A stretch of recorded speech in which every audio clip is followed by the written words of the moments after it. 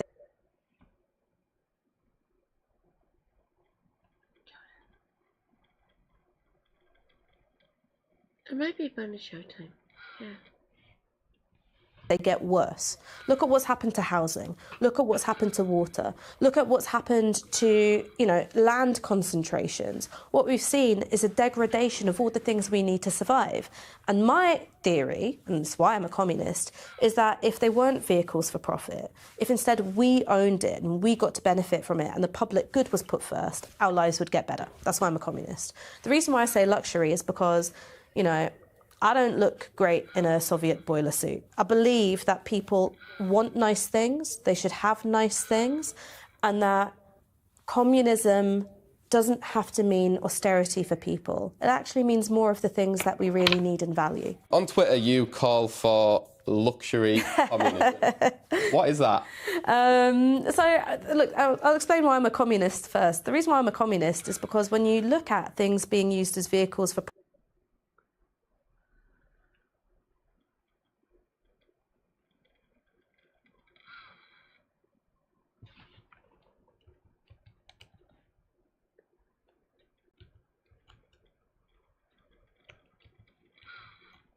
Ciao.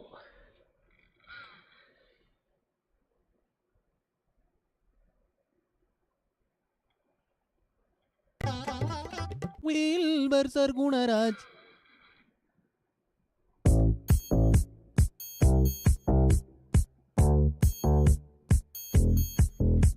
This song's about a curry, not bunnies that are a furry. It comes from Durban City. This bunny is so pretty. Very good, very good. I love my bunny chow. South African food. I love my bunny chow. So tasty, very good. I love my bunny chow. More curry on my bread. I love my bunny chow. You want some? Go ahead. Boing, boing, boing. Put the bunny in the belly. Boing, boing, boing. I love my bunny chow. Boing, boing, boing. Put the bunny in the belly. Boing, boing, boing. I love my bunny chow. You must eat it with your hand. The best dish in the land. The bunny is so yummy. It's hopping in my tummy. So tasty, tasty. I love my bunny chow. South African food. I love my bunny chow. So tasty, very good. Yeah, they did, didn't they?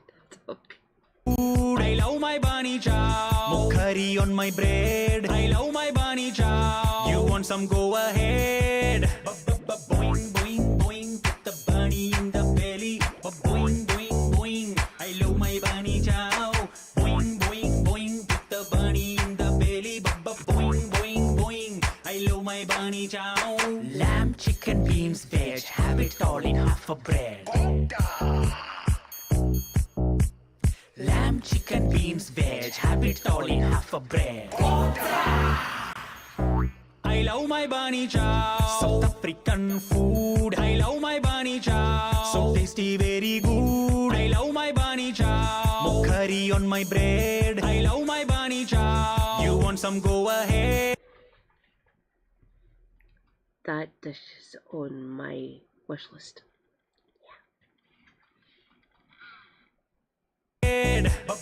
Boing, boing, boing. Put the bunny in the belly. Boing, boing, boing. I love my bunny chow.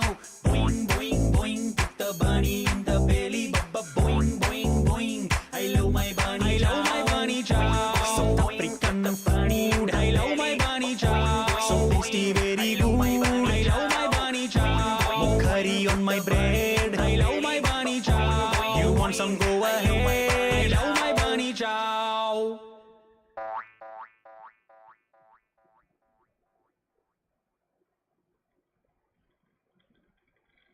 Lamb, chicken, beans, veg. Lamb, chicken, beans, veg. Lamb, chicken, beans, veg. Have it all in half a bread. Lamb, chicken, beans, veg.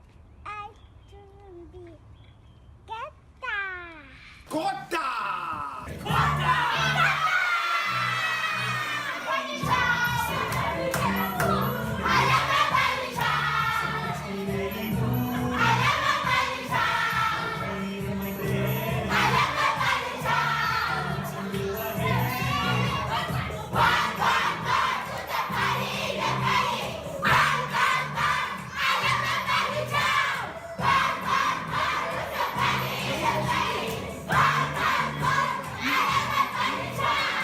Ladies and gentlemen, look at this. You know, we're all here together. This is diverse South Africa, and the way to have Bunny Chow is to have it with people from all sorts of different backgrounds coming together, not just with your own background. Enjoy it with the Zulus, the Xhosa, and the whites and the Indians, everyone. My Bunny Chow.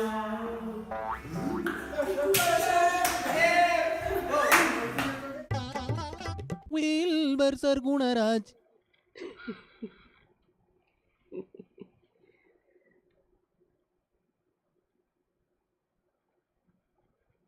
Nato, can you post it in the Discord, please? If that's it, if that's the recipe, please do.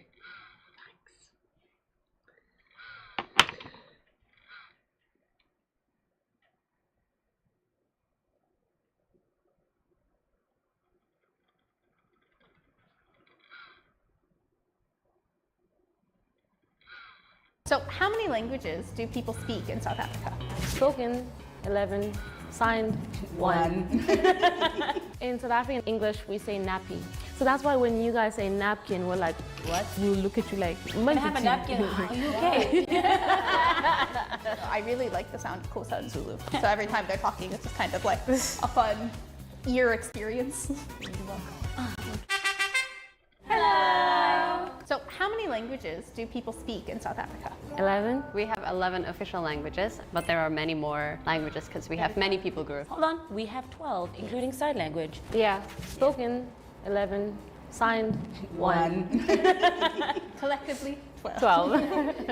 Are the languages similar to each other? Yeah, if you know one of the 4 Nguni languages, you kind of understand the rest. If you know one of the 3 Sotho Tswana languages, you understand the rest. So that's like a good 7, 8 languages sorted. And then the other 2, Ngunis are a family, a group, and then the Sotho Tswana are a group. But then Tsonga and Venda, they are their own like things.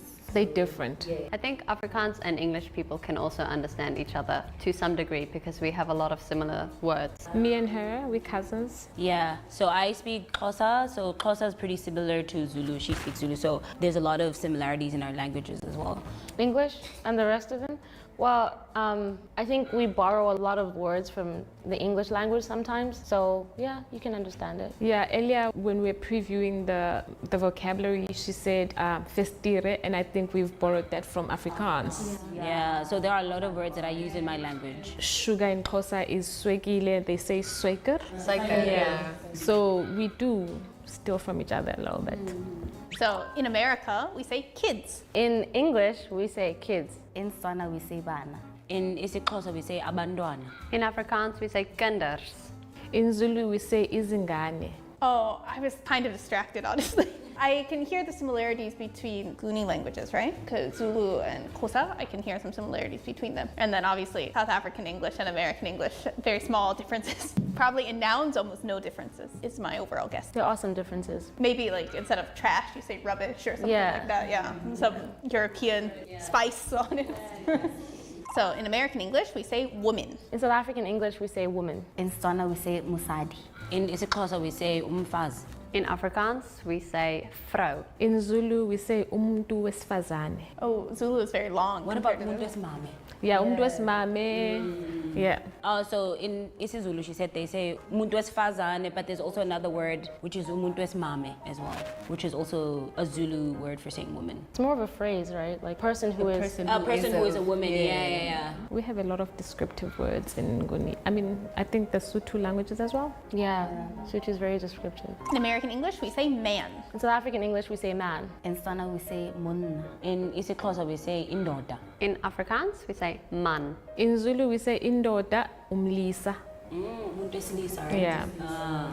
Yeah, overall, Afrikaans, South African English, and American English quite similar to one another, and then Xhosa and Zulu are quite similar to each other, and then Tswana is kind of its own thing. She said, it's your own thing, bro. It's, well, a different group, obviously, so it's in its own group, but it doesn't have a partner with it right now. There's a difference in the short A. Our short A in American English is a little bit overpronounced. Man. Man. I think that's Southern. That's what American English sounds like. Man. Maybe in the South. We're gonna dance. Some parts of America sound that way. In American English, we say book. In South African English, we say book. In Tswana, I'm not really sure, but buka. In isiXhosa we say incwadi. In Afrikaans, we say book. In isiZulu, we say ibhuku. Oh, ibuka. Hello. Do you think they're loaned from English? Most probably, because incwadi in Zulu is a letter. But also, wouldn't it be loaned because our languages are oral and like how we told stories is also oral, right? And the books kind of came later? Maybe. Yeah. That makes sense. In American English, we say dog. In South African English, we say dog. In Tswana, we say nja. In isiXhosa we say inja. In Afrikaans, we say hond. In Zulu, we say inja.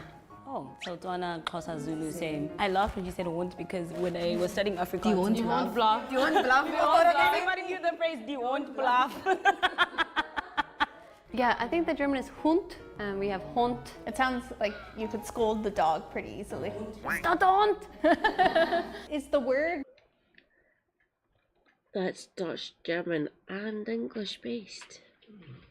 Because the Dutch, another variant of German, obviously. It's fun, isn't it? Dog used kind of as a swear word in your languages? No. Well, yeah, actually. When yes, uyinja. Uyinja chili bite, you know that? Uyinja chili bite, uyinja. Uyinja chili bite.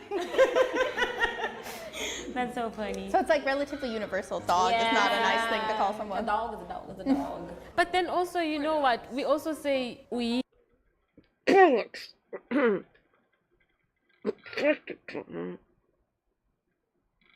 Wanker. So many expletives in the Scottish language, really. Yeah. What's your favourite expletive, darling?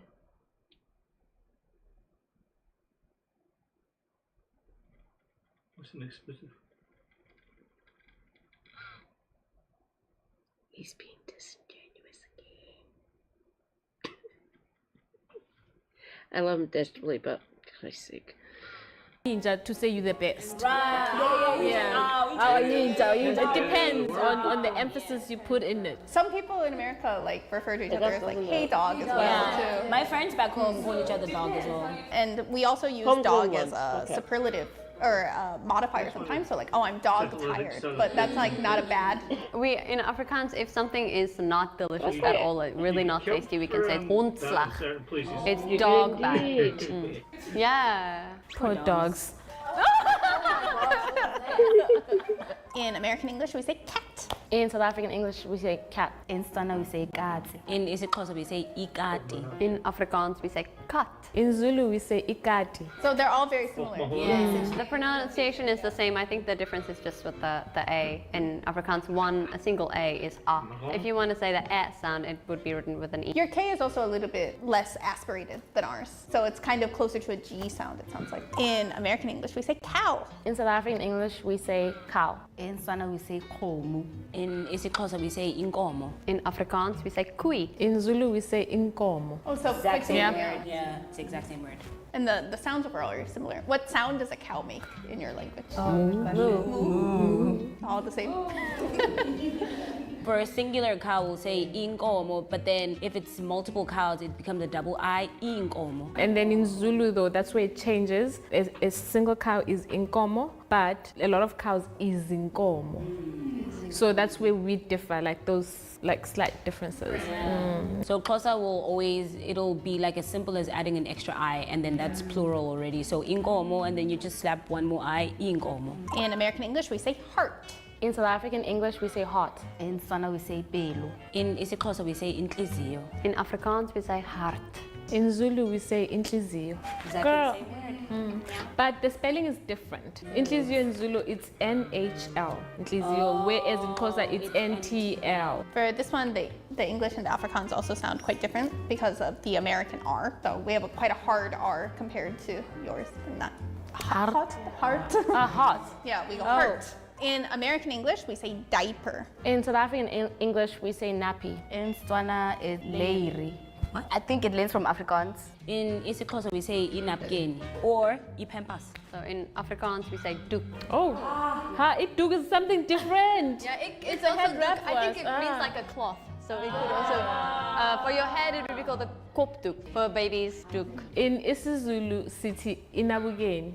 So that's why when you guys say napkin, we're like, what? Because it's like, that's not a napkin. That's a serviette. Yeah, it's serviette. We say it's serviette. Yeah, we definitely only use the word napkin. We don't have another thing for that. At home, we'll look at you like, Can I have a napkin? Are you okay? Are you alright? Actually, a little bit too old for napkins. American English, we say zero. In South African English, we can say zero or naught. In Tswana, we say lefela. In isiXhosa we say anda, which is basically egg. In Afrikaans we say nul. No. In Zulu, we say ikanda. We also often say O instead of zero, especially if we're listing like a series of numbers. We do sometimes use the word like null, like for null and void, or like zilch sometimes.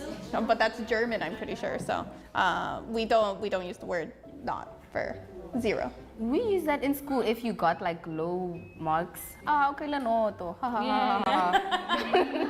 Where do we get nil? Because we also say nil, N-I-L. Yeah, 5-0. Yeah, 5 Like nil. for sports. Maybe it comes from Afrikaans again. I think. You got nil from us Scots, by the way. Yeah. We're the ones that says nil. England does as well to a certain extent.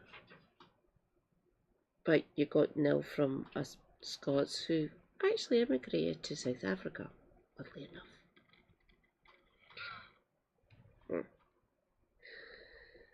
That's more from English, nil. I don't know. Good question. South Africans in the comments, help us. There's like a coolness to Zulu and Xhosa. Yeah, Zulu is so cool. There's like a swagger to the way that you speak. Yeah, you should hear them speak. Man, it's beautiful. Yeah, they sound like they're singing. Yeah, even Venda people, they kind of like that, like dum dum dum dum dum dum when they speak. Like there's like a rhythm to it. Yeah. In American English, we say food. In South African English, we say food. In Setswana, we say dijo. In isiXhosa we say ukutya. In Afrikaans we say kos. In Zulu, we say ukudla. Yeah, I noticed that there's a lot of like lip action. Like a lot of it is spoken with your lips quite forward. Even Afrikaans too. It feels like you're pursing your lips a lot when you make the sounds. So it seems like the air goes forward a lot compared to we have a lot of sounds where we pull back a little bit more when we speak English, I think. Yeah, we have a lot of those, like we always put the u or the e in front of a lot of words. So ukutya, like if I say iphone, we'll say e-phone, like it's like referring to the thing. So the and the thing always goes together as well. So that always goes hand in hand in Xhosa. So it's rare to say kutya. It's very rare that someone just says it like that. You always have to say u. Yeah, the prefixes are very important in Xhosa. Is it possible to end words in consonants? Because it sounds like they tend to start and end in vowels. Yeah, well, I cannot think of a word that ends in a consonant. Right, I'm trying to think as well. It's rare. Because I'm thinking that's an I. Yeah, I think a lot of our words end in vowels for sure. Like I can't really think of a word right now that ends with consonant. In American English, we say dinner. In South African English, we say dinner. In Setswana, we say dilalelo. In isiXhosa, it's like 3 ways. So it's either idinara, isoporo, or officially in Xhosa, it's isidlo sangokuhlwa. In Afrikaans, we say aandete. In Zulu, I'm not sure, but I will go with isidlo sasebusuku. Oh, okay. In Tswana, we can also say dijo tsa bosiu, which is food for the night.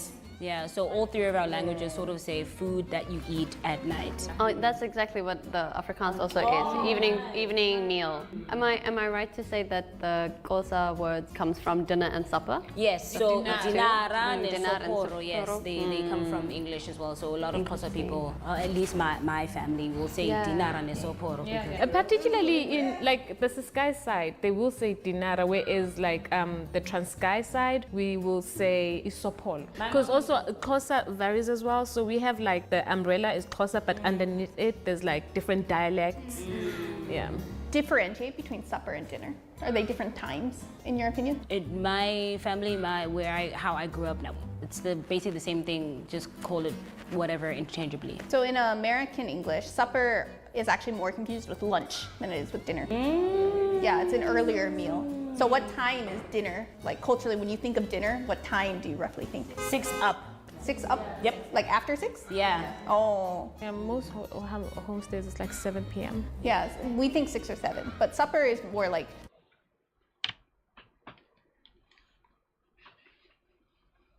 Super happy, my darling.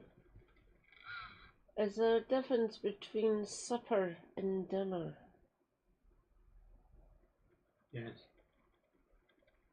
What is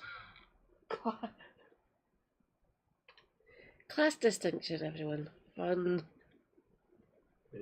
What's dinner time and what's lunchtime? Good point. Yeah.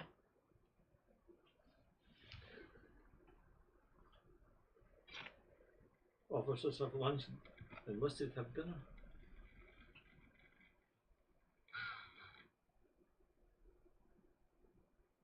You and our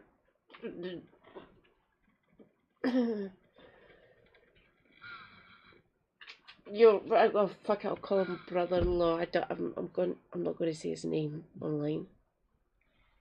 You and that individual agree. I wonder why. It's not like he served in the military or anything. Well, I didn't serve in the military. He did though.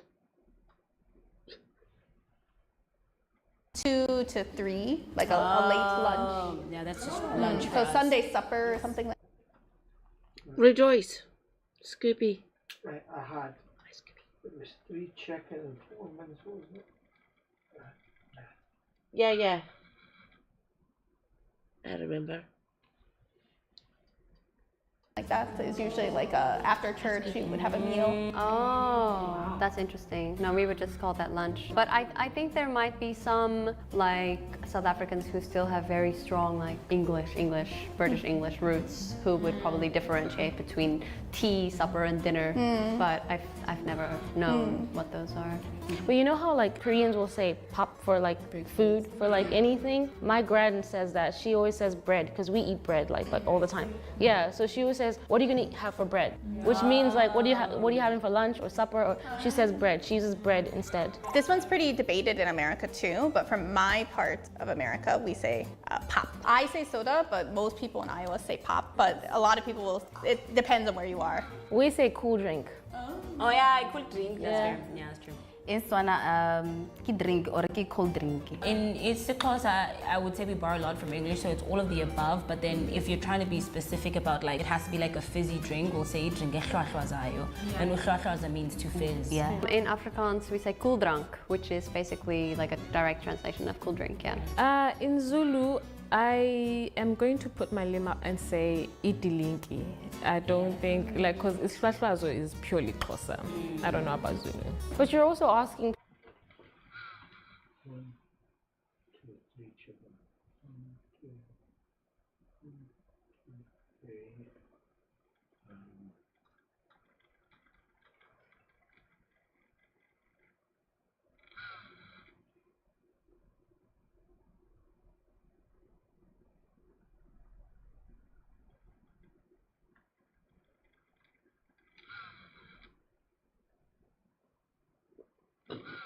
Excuse me.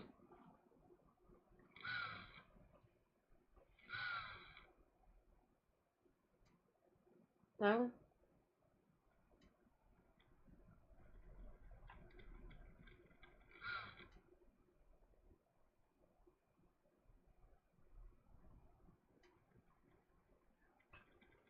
I like those cod. They're quite tasty. What do you think I'd do to me?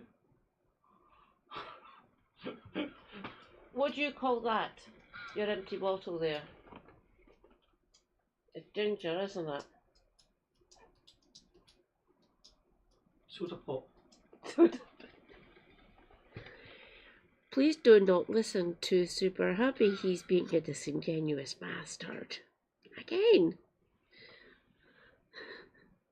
People who speak multiple languages, a lot of the times we might say things that we use with our families and we mix, and that's what we say. It's not to say everybody says that. In American English, we say money. In South African English, we say money. In Setswana, we can say chelete or madi. In isiXhosa we say imali. In Afrikaans, we say geld. In Zulu, we say imali. Oh, so we use the exact Imali, same yeah. word. I think Afrikaans is definitely the outlier for this one. The other ones sound quite similar to each other. Geld like gold? No, goud is gold. Yeah. In American English, we say car. In South African English, we say car. In Setswana, we say koloi. In isiXhosa we say imoto. In Afrikaans, we say kar. In Zulu, we say imoto. From motor. Yeah. Now that you mention it, there is actually, I think the more Afrikaans word for car would actually be motor. Yeah, I think my grandma and grandpa would call it a motor. There may be a debate here, but in America, we definitely say beef jerky. In South Africa, we say biltong. Correct. Yeah, in Tswana, I don't think we have this. It's biltong. Biltong. In isiXhosa we call it umqwayito. In Afrikaans, we call it biltong. In Zulu, I think bazoti biltong, but yeah, I'm not sure. Maybe they have a word for it. So everybody pretty much just says biltong. It's just the Xhosas that came up with the word. Nice. Because umqwayito is something that's very dry. Biltong is Dutch, by the way, as far as I'm aware. Rejoice, menu. Remember, stars is what I've got. So I don't need to buy them. What the hell? 1, 2, 3, 4. Don't need to buy them. We've already got half our menu done. Rejoice, super happy. You do be amazing, oddly enough. Don't need to buy them. Shopless shop. Escocosa. Xhosa. I've probably butchered that to my Xhosa speaking comrades. Sorry. Apparently it's easy for us Scots to learn Xhosa. I think I might have actually got that right that time.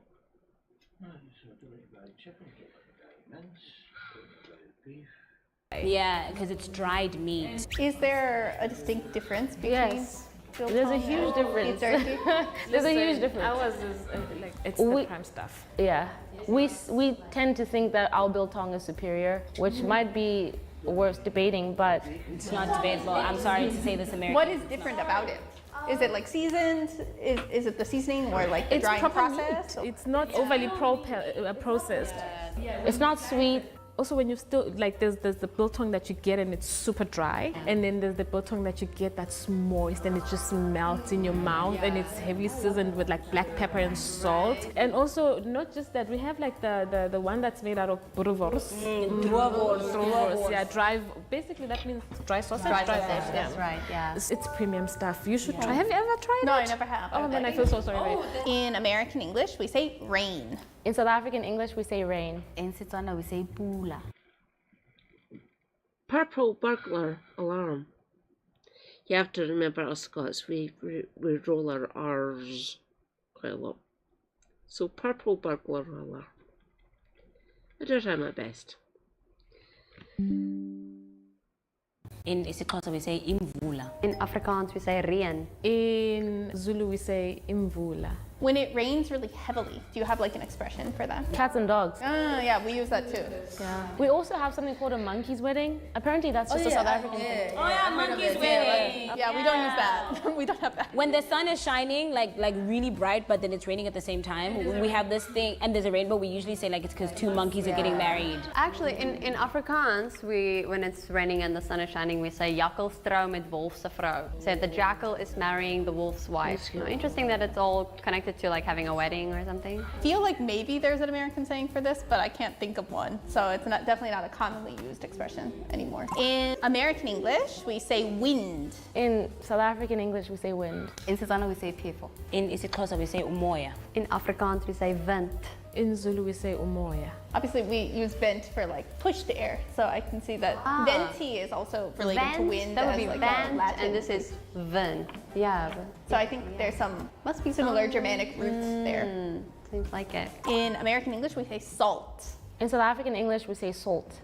In Setswana we say letswai. In isiXhosa we say ikiwa. In Afrikaans we say sout. In Zulu we say usawoti. Yeah, so your L is not pronounced like ours is. Salt. Salt. I say it. It's salt. You have to, Salt. it's there. It's there. You sound like Texan when you try to speak American English. And then for yours too, it sounds like an OI combination. It's OU, soat. The spelling at least. In American English, we say sugar. In South African English we say sugar. In Setswana we say tsukiri. In isiXhosa we say iswekile. In Afrikaans we say suiker. In Zulu we say ushukela. I think they're all quite similar, but also probably sugar was refined later. Yeah, that's the Dutch and German based one from the Afrikaans. It is sugar. Sugar.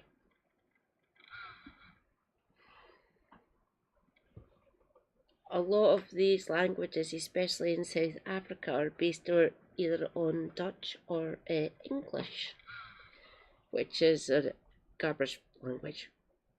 Yeah. I don't like English for many reasons. I use it, don't get me wrong, but it still sucks. Recently learned that the Afrikaans suiker, I can't say for English or other languages, comes from Persian. Yeah. Do you know suiker pussy veljoe? Suiker pussy veljoe. Yeah. In American English, we say door. In South African English we say door. In Setswana we say lebat. In isiXhosa we say it in two ways. We say umnyango or ikango. In Afrikaans we say deur. In Zulu we say istaba. And then when you say it, I don't hear an R at all. Door. Yeah, we say door. Door. No, but if there was no R, it would just be do. It's door. It sounds like a long O. Okay. Like dough instead of door. Dough. Open that dough.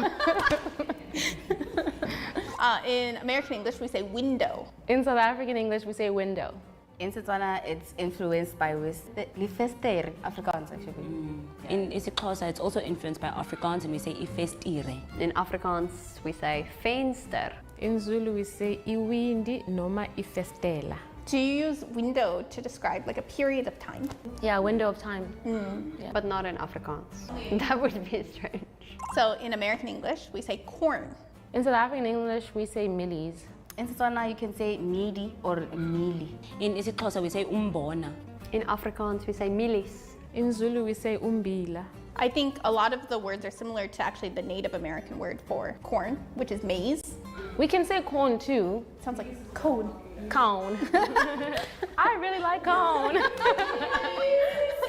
I guess it depends on how you define impressive, like very interesting sounding or like surprising. I don't think any one word, but I always think it's very fun to hear how English can be pronounced in a different vernacular. So I found it very amusing when you were trying to say it in an American way and it suddenly becomes extremely Southern. I think that was the most fun part for me. But also I really like the sound of Xhosa and Zulu. So every time they're talking, it's just kind of like a fun ear experience. Maybe that's already a hot topic as South Africans in a foreign country. I don't want to start a war. I don't want to start a war, but I'm just saying it's not the same thing. We're just happy to educate. It's okay for them to be different, you know, there's chocolate in this candy, you know? Yeah. Today we compared different words in 5 different South African languages. If you like the video, please like, subscribe, and comment down below. We'll see you next time. Bye!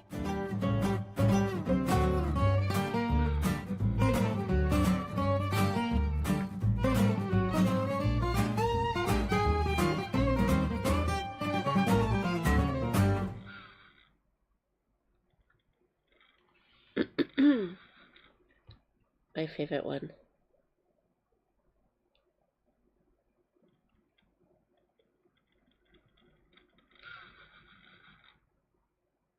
What is it?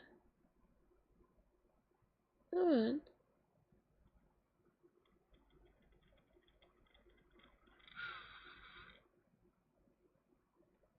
What is it? God rest ye merry gentlemen is a fun Christmas song, but singing it makes us wonder where the commas belong. We need to understand their place replacement or we'll sing it wrong. So let's find where the punctuation goes. Nobody knows, we'll discover how the commas shape the prose. Bum bum, bum bum, bum bum bum bum bum bum.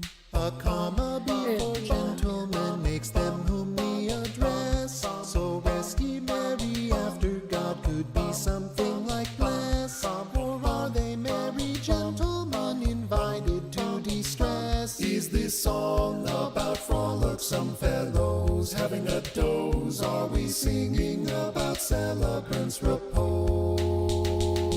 Putting the comma after God won't make sense anymore, unless this ye is being used as Old English for yore, in which case this means take control, God, of your rowdy core. Is this song about quiet God bestows boisterous prose? Are we asking God for order to impose? With two commas, then God here was a swear to emphasize, like damn it, vent your merriment and go to bed now, guys. Are we so peeved by revelry that we antagonize? Is this song casting carolers as foes? Well, we suppose, but that all seems like it's kind of on the nose. At this point we've been through each comma possibility, so as a last resort we'll turn to the song's history. The comma before gentlemen is right apparently. Oh, that's where the single comma goes. Now we can close. God rest ye merry, all who fix typos. Although technically speaking, a mistake made with a comma isn't necessarily a typo. It could have just been an error that was made by... God rest ye merry gentlemen, is a fun Christmas. No violence. No violence, please. I can't handle. Here's my other favorite one. Gimme.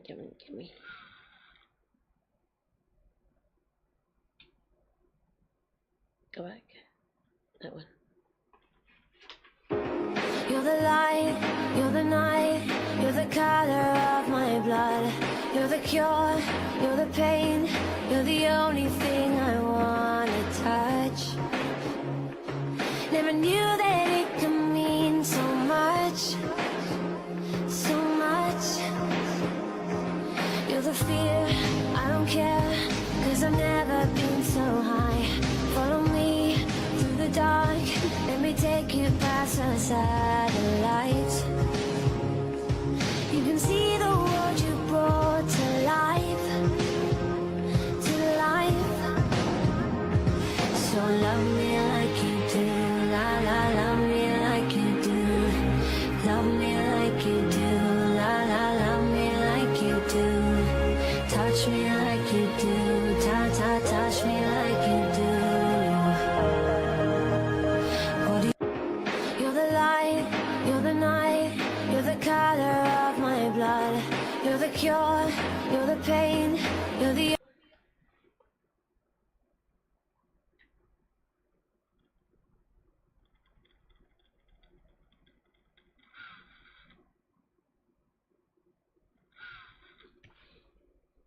Correct, Scooby. You are correct. Yes.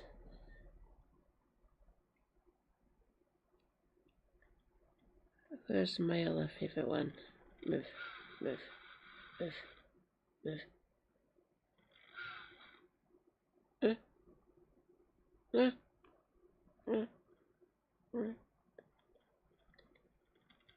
we go. Got it. I'm brave and I'm strong, I'm the eldest of three. If you want a leader, it's got to be me. Well, I am the youngest and I don't mean to boast, but I am the one that our parents love most. Make way, here comes the middle child who always keeps the peace. She's attention-seeking and a drama queen. Always the time. I'm brave and I'm strong, I'm the eldest of three. If you want a leader,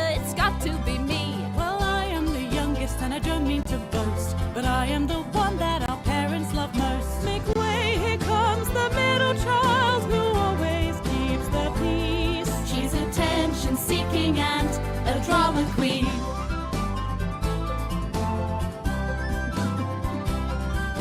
I'm brave and I'm strong, I'm the eldest of three. If you want a leader, it's got to be me. Well, I am the youngest and I don't mean to boast, but I am the one that our parents love most. Make way, here comes the middle child who always keeps the peace. She's attention-seeking and a drama queen.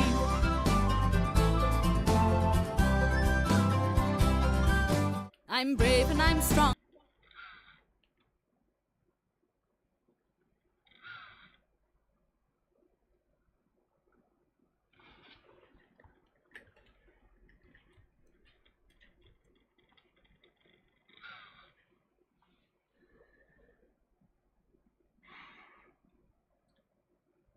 In 1930s Germany, the Nazis were trying to establish the rules of inheritance so that you could determine who was pure German, Aryan, and who was Jewish. And they looked at the one-drop rule, they looked at the American framework for it and decided that it was too strict.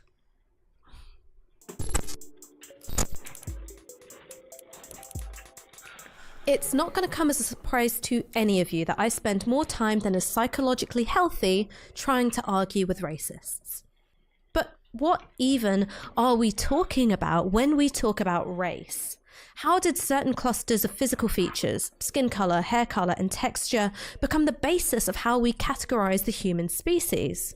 Race science is making a screaming comeback. The idea that race purity is under threat and must be violently defended is gaining momentum. So, how are we to fight back against the return of race science? I'm delighted to be joined by Dr. Adam Rutherford, geneticist, author, broadcaster, and all-round science popularizer. He's an academic at UCL, co-presenter of The Curious Cases of Rutherford and Fry on BBC Radio 4, and the author of How to Argue with a Racist. His new book, Control, The Dark History and Troubling Present of Eugenics, is out next week, and we discussed Churchill and his enthusiasm for breeding a more superior race, Brazil's disappearing donkey, and the racism of Richard Dawkins. Okay, so have you ever done a 23andMe ancestry testing? I have. In fact, I've done several. Why? What was there left to learn? Well, for professional reasons more than anything. So I really want to be Viking descended. Yeah, well, I am, because everyone is. It wasn't a surprise to the results because they came back with 51% from Southeast Asia and 50% or 49% from North East England. And this wasn't a surprise because my dad is from Newcastle and my birth mother is from India via Guyana. So that wasn't a surprise. But there were interesting things within it. And it was mostly from a sort of professional point of view. I was trying to understand what the process was and why people are so attracted to these, why this is the single biggest way that people in the West engage with genetics today. I mean, did you feel any kind of emotional pull when you were doing it, or was it purely dispassionate and professional curiosity? I'd be lying if I didn't enjoy getting those results, and I still get updates from them because once you're in the system, they keep updating it as the databases change. And when they send an email saying you've got a new match, I click on it, look at it, and go, yes, a fourth cousin. You know, there's 10,000 of them already. It's not that interesting. But then there are little details which are of just more than trivial interest for me. So, for example, my biological mother was born in Guyana, and we know not that much about her ancestry because she's descended from, she's two generations from indentured slaves from India, and we don't really know anything about them because the indentured. And do you know which part of India? No. No, but we now have some identification of well, so it's not very precise because the resolution of those maps is determined by the people in the paying database. And, you know, what a surprise that the density of that resolution for America and England and wealthy Europe is very, very high resolution, and for India.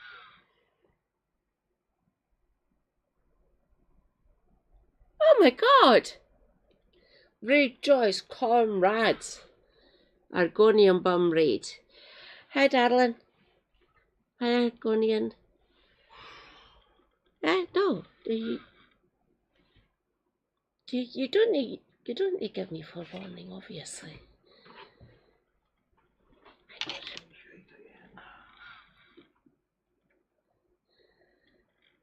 Oh.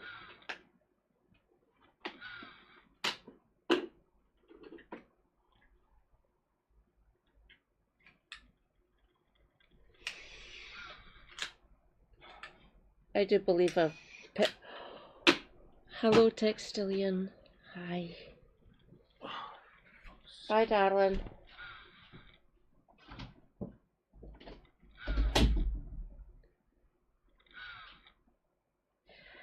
Hi, Argonian.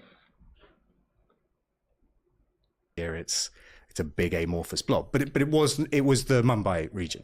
I mean, so one of the things which I found so interesting about your book, and I approached it as a total non-scientist, right? I dropped all of the STEM subjects immediately after GCSE. I'm so sorry to upset you. No, not at all. Not at all. I didn't do biology A level, and I wasn't very good at. And they let you train to be a doctor. Yeah, chemistry and physics are more important.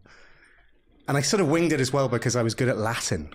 And you can get away with a lot in medicine and science if you're good at Latin. So you were studying to be a doctor and you were like...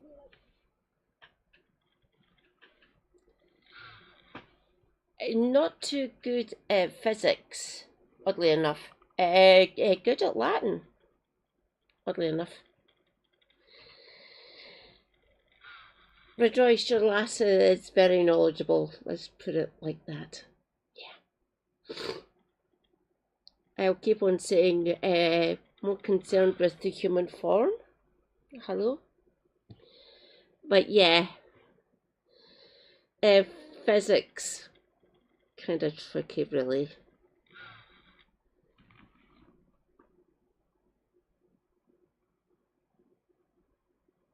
Correct, Blue Room. Rejoice, everyone. Rejoice, comrades. Blue Room is here. Hi, Blue Room. How be you? I be, well, kind of.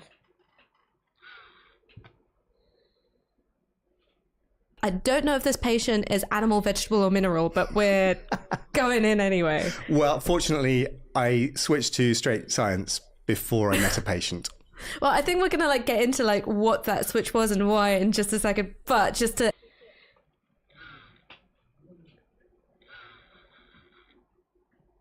Yes, rejoice for a Blue Room. He be beast.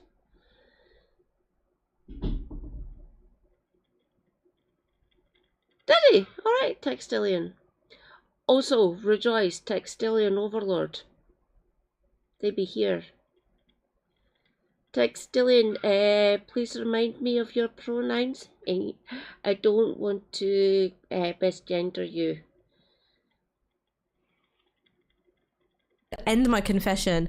I did English literature, arts and humanities all the way because I was like, I can spend thousands of pounds getting myself into debt thinking about the thoughts and motivations of imaginary people. That's a great financial choice.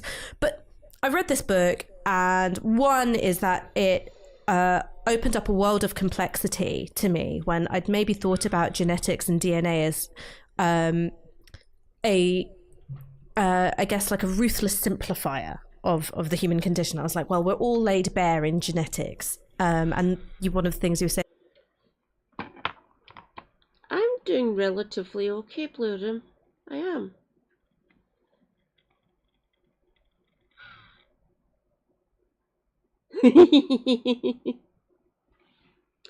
Welcome to my world, Textilian. Really?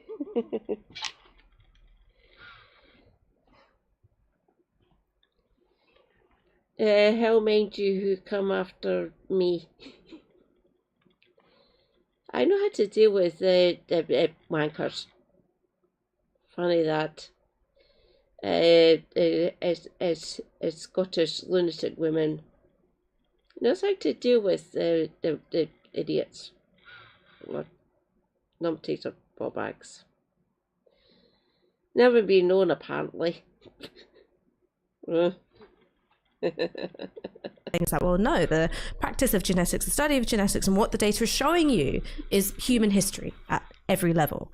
So to hear you say that, well, what we can learn about ourselves is shaped by economics, geoeconomics, where wealth is concentrated in the world is another kind of peeling away of, I guess, the very romantic idea that I had of what genetics can tell us. Well, it's really great that you say that. It's really interesting you say that as well, because I think the biggest challenge in being both a professional scientist and a science communicator is that it's persuading people that the way we teach it or what you think you know about a subject is not actually what Argonian, my darling, are you a scientist? Please tell me you're a scientist. Obviously, you have easy access to a scientist. This individual. And obviously, you have access to another socially minded individual. Praise be Raptor Blue. He be good.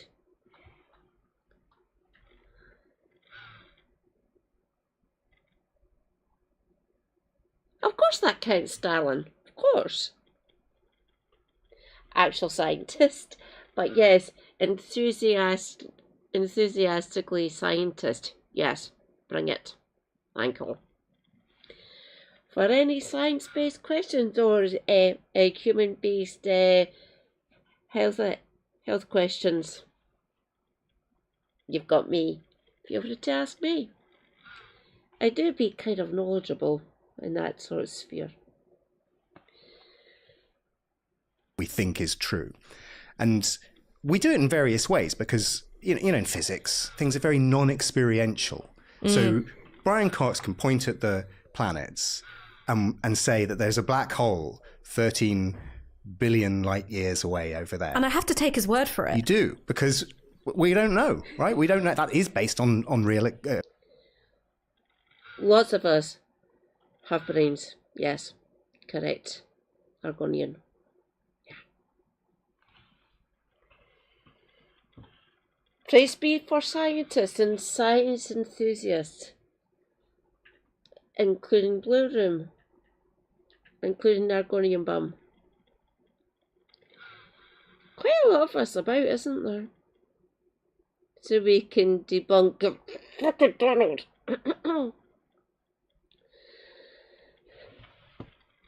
I will constantly talk down Donald Trump, obviously, because reasons. How do we deal with that bastard, really? I've got options. Again, comrades, no violence, please. No violence.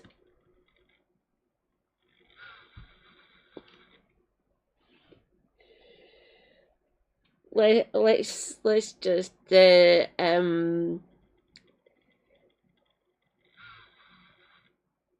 let's just wait and see what actually happens with your president, shall we?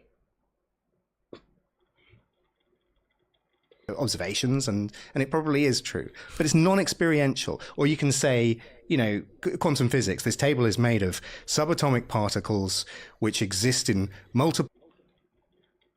Correct, darling. Correct. Yeah.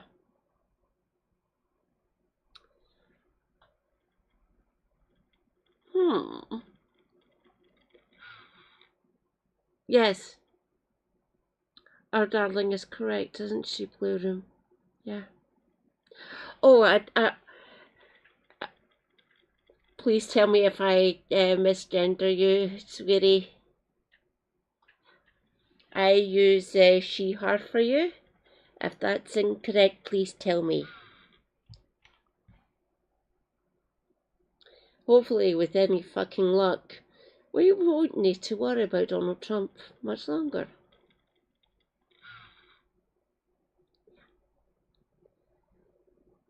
She, her. Excellent. Thanks, sweetie. states at the same time, depending on which way they are spinning. And we can touch it, and it feels real, but I can tell you that that what just happened only happened in your head, right? So it's non-experiential, but genetics is the study of families and sex and history and everyone without question, is part of that story. And so the preconceptions that come with genetics are not 100 years old, they're 10,000 years old, because we've been preoccupied with what people look like and how people behave and where your parents are from for the entirety of human history. And it's only in the last 50 years, but really 20. Darling, thank you again for the read. Mwah, mwah. Love you. Everyone, go and follow Argonian Bum. She'd be based. She'd be a good leftist and friend.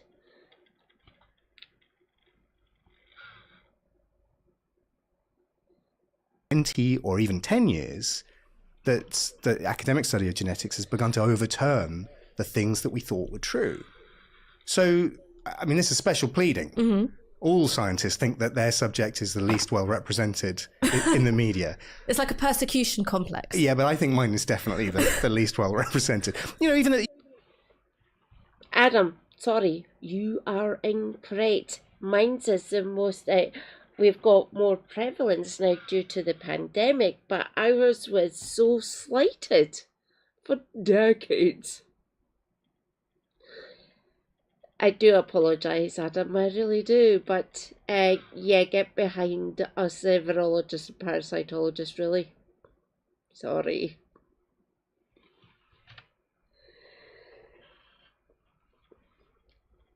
We will be heard, though. We will be. Yeah. Funny that virologists and parasitologists needed to be heard. Never been known, apparently. I will make us heard, though.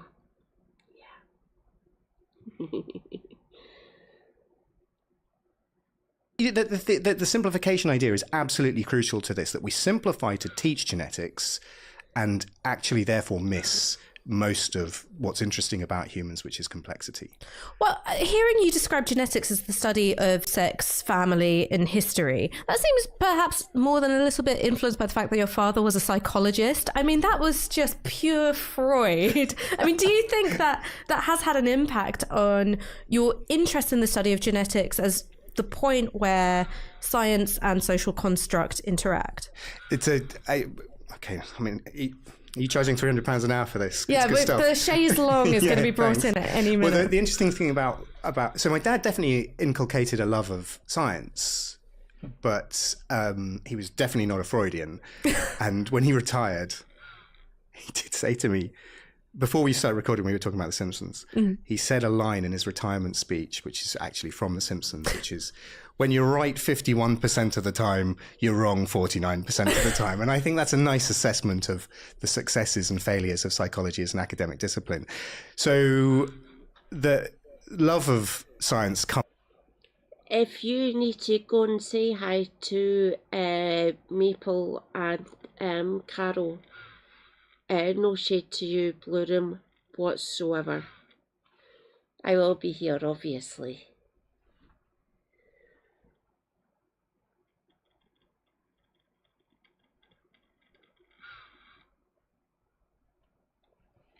Again, no shade to you, Argonian, as well. I will be here, obviously. Don't feel you're denigrating me if you need to go and watch Maple and Carol. They be based. They be comrades. Rejoice for Maple Takes and Carol Kick. They are gorgeous human beings. I love them desperately. Comes from him. I think in answer to the question, I don't think most people go into genetics as undergraduates wanting to engage with the social history of humankind or human evolution or human social history. You know, we're just dorks. I'm really interested in DNA and how that stuff works. But there comes a point, I think, if you keep going, where you can't ignore it. In my trajectory, it's partly because the history of my field is incredibly pernicious. In 2 dimensions, evolution and biology are rooted in colonial expansion and racism. I argue, and I'm not the only person saying this, that biology emerges in service of European expansion, the political ideologies of empire. And more specifically, genetics emerges out of I'll be back momentarily. the political ideology of eugenics in the 19th century. Please. So I think, most geneticists, most working geneticists, people in labs all around the world, either don't know that or aren't that interested in it because there's a lot of work to be done. Well, you teach at UCL. Did you study there as well? I did. Weirdly and slightly depressingly, I teach the course that I was an undergraduate on. Oh man, you're like first as tragedy and then as farce. Yeah, Hotel California. I mean, I also went to UCL. I was in the English department, and many of my lectures, particularly for Chaucer and for Romantics, were in the Francis Galton Lecture Theatre. And when you go to a Russell Group University or, at Oxford or Cambridge, you're surrounded by the names of people who you never really think about, right? I don't think about, okay, so who was Sir John Sloane? I don't think about who was Francis Galton. And it's only after I left that I was, reading about eugenics, and then up pops this guy's name, and I go, what the fuck? So what was it like for you to be surrounded by the history of eugenics, both as a student and as an academic? And was that something which kicked off your interest in the relationship between the study of genetics and the history of eugenics? Honestly, no. Eventually, yes. But as an undergraduate, also in the Galton Lecture Theatre, it was very normalised. This conversation was very normalised very early on. So I was an undergraduate I was a first year in 1994, 5, something like that. And in the introduction to evolution, the introduction to genetics courses, there, sort of week 2 is the history of eugenics and the introduction to Francis Galton and those type of people. And so it was right there at the base of my academic and intellectual progress in genetics. Only recently have I discovered how abnormal that is. And it's abnormal because it happened at UCL. And I was in the Galton laboratory, being taught in the Galton Lecture Theatre. Galton founded what eventually became the genetics department, of which I am now a member, a lecturer. And it will never not amuse me that my salary is paid by Francis Galton. Because he left a large financial legacy, which funded various things and was basically a sort of slush fund for almost a century. There was a eugenics inquiry in 2018, which finished in 2020, just before lockdown. And one of the outcomes of that was the redistribution of this money, which went to creating new fellowships and supporting various anti-racism projects at UCL. So not buying new skull measuring calipers. No. Well, I have budget for that if I go in that direction. No.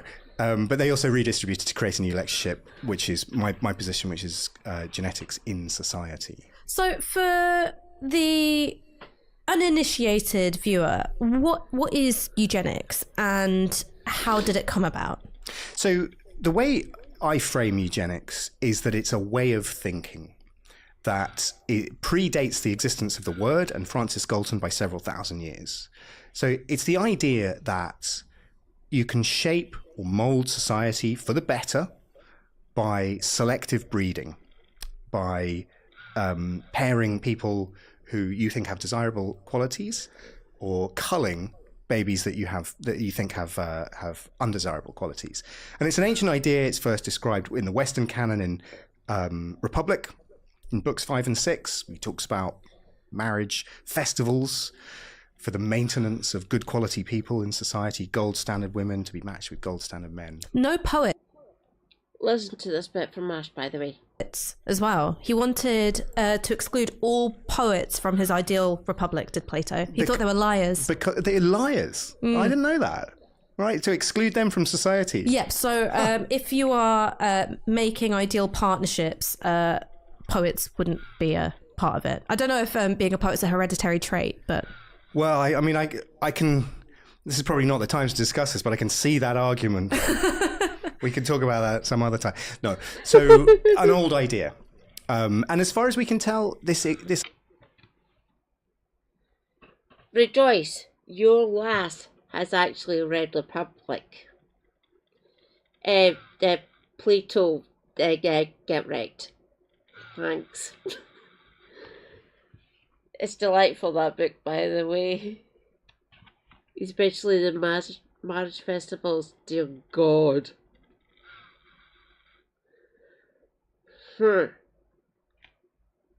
Where is my resident philosopher? Scribby, where be you?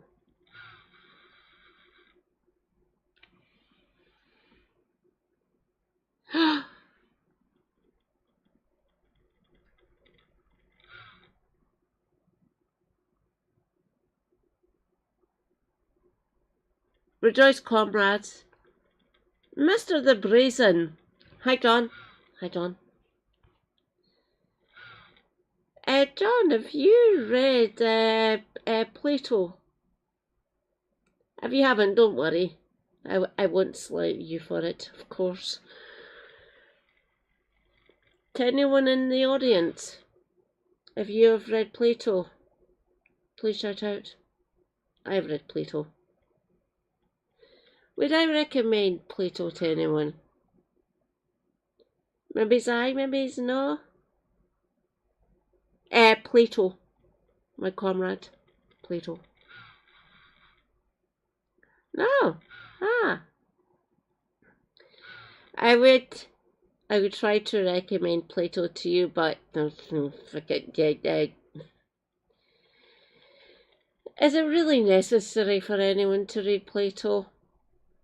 Possibly. Maybe it's aye, maybe it's no.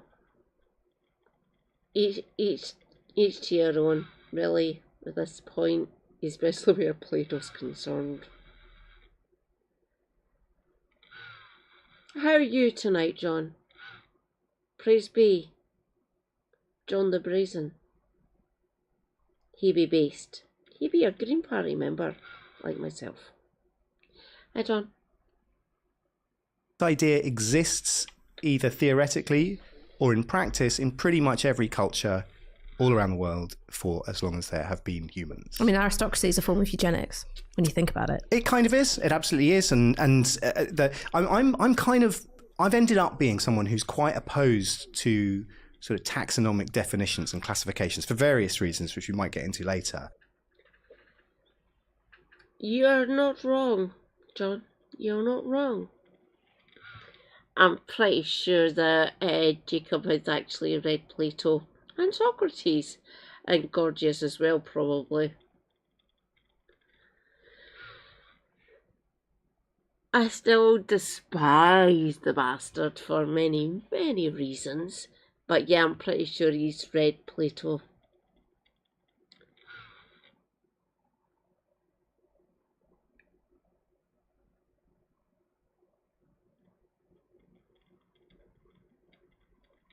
No problem, Blue Room. You do you. Say hi to your sister for me. Give her a hug. I will be here. Feel free to come back. Bye. But I often find that slapping labels on things is a substitute for actually thinking about what the thing is or what the thing does. So we don't mate randomly. And we never have mated randomly. We do select personally. You didn't know me in my second year at uni. No. But do go on. Thank you. There was a study a few years ago based in Australia which was tracking sexually transmitted diseases amongst undergraduates. You have to listen to this one. It's fucking hilarious. And when they published the paper, they didn't realise that they'd inadvertently created a league table of sexual proclivities by subject. And I wrote about this at the time, so it's a bit of a cul-de-sac here, but you've just reminded me. I haven't thought about this for years. The first thing that we noticed as scientists was that there wasn't a science subject in the top half.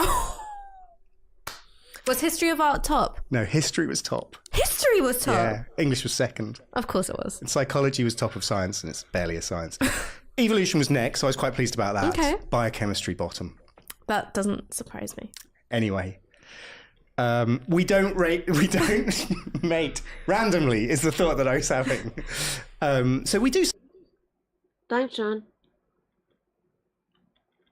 Is it okay if I post it on the channel or on the stream? If you don't want me to, just say, okay? Select our partners, and we, to a certain extent, and historically, obviously, there's all sorts of valences within that. There's not a complete free choice, but societies move in different directions all of the time as a result of the interaction between biology and culture.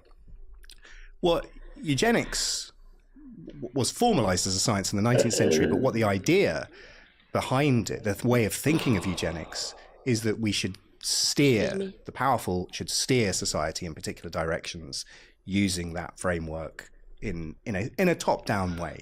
It's not, this is me or individuals wanting to have families with this person or this person. It is that the government or the powerful decide who gets to reproduce and who doesn't. And so what happens in the 19th century, in the sort of post-Malthus years, where this is beginning to be a really serious conversation. Malthus is the population guy. Yeah. So priest, polemicist, early mathematician in sort of trying to understand social demographics. And he identifies what has never been demonstrated to be true, but an important idea, which is that populations grow at exponential rates when they're happy, but resources grow at linear rates. So we're always doomed, if he's right, we're always doomed to have sort of boom and bust cycles. And it almost doesn't matter whether he's right or not.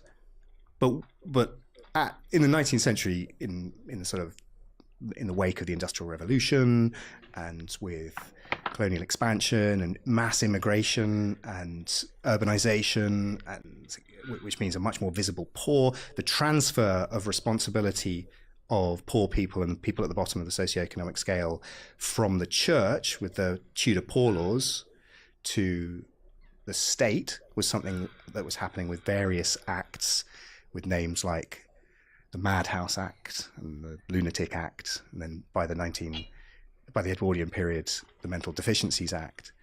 And so you've got asylums emerging as a way of treating or dealing with, hiding people deemed unworthy. And then Galton just drops into this, parachutes into this world. He's Charles Darwin's half cousin. And Darwin in 1859 describes evolution by natural selection. Doesn't talk about humans at all. Darwin is a extraordinarily liberal man for an extremely wealthy, privileged man in 19th century Britain. But his cousin is Francis Galton, who is awful, extraordinarily bright, cannot see past his own prejudices, travels around the world, writes a best-selling travel book based on his travels around Africa, comes back as an extreme white supremacist. And he applies the ideas that are sort of set up about evolution by his cousin, who he adores and venerates, and believes that genius is a biological category that flows through his family. And it seems whenever someone goes, genius is an inherited trait, no one ever goes, and it's not in my family. They go, and it is in my family. Yeah, no, that's exactly right. And this is an example of him not... I see where you're coming from, John. I do. Rejoice, your glass is Scottish. Yeah. But, plenty of Celtic brethren for me. Yeah. Being able to see past his own biases. His first book in this sort of area is called Hereditary Genius. And it is a very methodological, statistical analysis of the great men of British history. Prime ministers, MPs, poets, does include poets. Okay, all right. Yeah. Lawyers and various people. He's absolutely uninterested in women at all. And the difference with with this book and the significance of this book is that it is a scientific, a statistical, numerical application to great man theory of history, this very Whiggish view. Now, the stats are terrible, but it's sort of foundational in a scientific understanding of hereditary behaviours. And what role does race play in this? Because one of the things I've been writing about recently is trying to sort of put together like a little potted history of race, going, how does this emerge as a technology of governance, and how does it change through the 19th century? And one of the things which I found extraordinary is that you couldn't separate racist discourses and ideas from ableist discourses and ideas and classist discourses and ideas. They were all sort of seen as part of the same thing, which is there are certain kinds of human who are deficient or inadequate or inherently stupid, and these are inherited characteristics that pass down through generation, and that's got nothing to do with the fact that from generation to generation you've enslaved people or kept them poor or denied them education or treated them horribly. Yes, exactly. These characteristics are immutable, and race science is almost uncontested at this time in Britain and in Europe and America as a result. The racial categories are fixed and they are immutable, and they are inherently hierarchical. So the classification system that we have rejected in science in the 20th century, because the evidence stacks up against it, is the foundation of biology. It's designed by Linnaeus in the late 18th century, in which he describes, he's the first person, not absolutely, but the first significant person to describe the different types of humans from around the world. 4 of them he starts off with and moves up to 5 with an extra category in a later edition of his big book, Systemae Naturae. And the categorizations are initially a biological, a physical characteristic, skin color. Secondly, another one, hair color and texture. And then the next ones after that are unequivocal value judgments. I mean, extraordinarily racist. They're racist to us now. They're racist in their day as well because they're hierarchical. So sub-Saharan African people have silky black skin, tight curly hair, are lazy, capricious, physically strong, and sexually loose, right? Homo sapiens Asiaticus, so broadly what we would refer to as East Asian today, are yellow-skinned. These are the words that he uses. Straight black hair, haughty, unimaginative, governed by tradition. Homo sapiens Americanus, so indigenous Americans. Not George W. Bush, which is where my brain went immediately. No, definitely not him. So Native Americans, indigenous Americans. Straight black hair, red skin, governed by customs, blah, blah, blah. And you've got, he comes up with these 4 categories, and then the Homo sapiens Europaeus are white-skinned with blue eyes, and they are creative, imaginative, graceful, and industrious. And this is the setup for biology. This is the origin of biology. Everyone that comes after him has another crack at it, introduces new metrics like you alluded to, skull measurements or those sorts of things. But there isn't a single example of categorizations of humans between the 17th and the 20th century which isn't hierarchical and doesn't put white Europeans as superior. So what does the study of genetics then tell us about these categories? Because of course some of these are inherited traits. Skin tone's an inherited trait. So I share mine with my mum. Eye colour, hair texture. How do these it's the word phenotypes? Phenotypes, yeah. Yes. How do these phenotypes overlap with geography? Because that's the thing that's being described, is that these clusters of characteristics overlap with places in the world. Yeah, that's right. And it's really important to recognize that people are different from around the world. Because I think one of the mistakes that well-intentioned anti-racist people have made in history is to adopt a sort of blank slate view that everyone is the same. And I think the reason that becomes such a problematic argument and inflames people who maybe aren't overt Nazis or actual racists is that we are very visual organisms, and we look and see people are different from around the world and have different physical characteristics. What genetics did in the 20th century is genetics is the real metric of human similarities and difference, because it is what is different at a molecular level rather than what is physical, and it influences what is physical, of course. Well, what we began to see is that the categorizations that had been used, initially using these very crude phenotypes like skin color, and then as they became more detailed, things like skull measurements and various things like that, is that they didn't correspond to the underlying genetic variation that we see around the world. In broad scale, they sort of do. We see continental clustering of I mean, it's difficult to talk about this without getting into some chewy maths, and I won't do that. But clustering is a real mathematical way of trying to identify things that are similar and things that are different. But what we find is that I can explain those chewy mathematics if you wish, if you want me to. Don't get me wrong, I'm more human coded at the end of the day, but I understand the maths behind it and everything. But dear God, just fucking earned me. I understand that. I don't like dealing with it, really. I don't. I can see where Adam's coming from, by the way, with this one. I really do.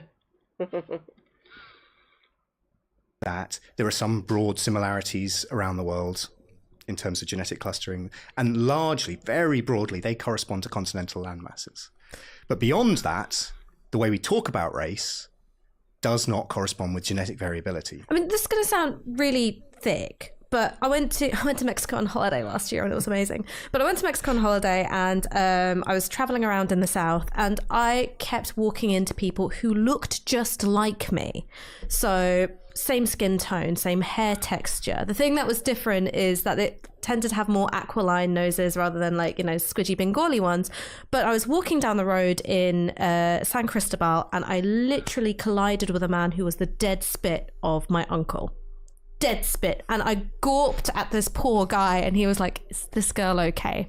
And one of the things that taught me in just a really concrete way is that yes, you've got these clusterings, but as far as I know, I have no indigenous Mexican heritage whatsoever. It's, Bengali as far back as we cared to record it. So this racial distinction of dark skin, dark straight hair, brown eyes, short, it was spanning continents. Yeah, well, you can. I mean, there are undoubtedly physical similarities between people around the world in different phenotypes and different physical traits. That doesn't necessarily mean they have the same shared genetic origin. So this is an idea which is broadly we could call it convergent evolution, right? The straightness and darkness of your hair, bearing in mind the overall similarity between all. So you're assuming hair, it's natural, but that's great wig. That's straight black. Okay, that's straight black. Might be completely different from the straightness and blackness of hair from someone from East Asia, or from someone who's of Native American or Indigenous American descent.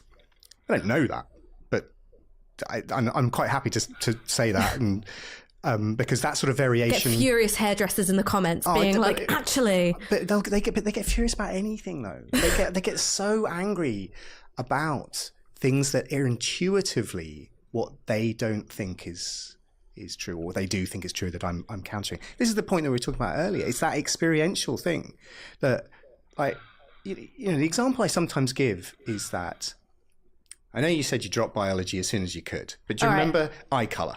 Yes, I remember eye color. Okay, because that's how we teach genetics. Okay. Yeah, there's a gene which, if you have the brown version of the gene, is dominant over the blue version. That's what I hear. Right, and if you've got one copy of the brown, then you'll have brown It'll eyes. win. Yeah, and you have to have two copies of the blue-eyed version to have blue eyes, right? Mm-hmm. You've just passed GCSE biology. Why do so many Iranians have green eyes? Well, because what I just said is not true, right? Because it's incorrect. Okay. Your lass has blue eyes. My parents have blue eyes. So not necessarily accurate. Let's put it that way. Yeah. I love my blue eyes so much. Beautiful blue-eyed, fair-skinned, blonde hair individual here. But yeah, it depends on your ancestry, really. It does. If anyone's interested, I could go into discussions about our ancestry for all of us here in the United Kingdom. It's delightful, the genetic ancestry of the UK. It really is. And it is the foundation of how we teach genetics. Incidentally, that model was invented by the American chief eugenicist in 1907, a guy called Charles Davenport, who was the American version of Francis Galton. And he was obsessed with the notion that everything, whether it's eye color or hair color or skin color, but also crazy behavioral traits like seafaringness or sexual proclivities or prostitution, all of these things for him were... Things happened. I heard noise. I heard noises. Bring up noise.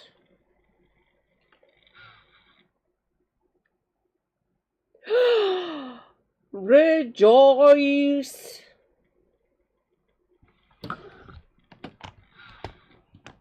Donuts.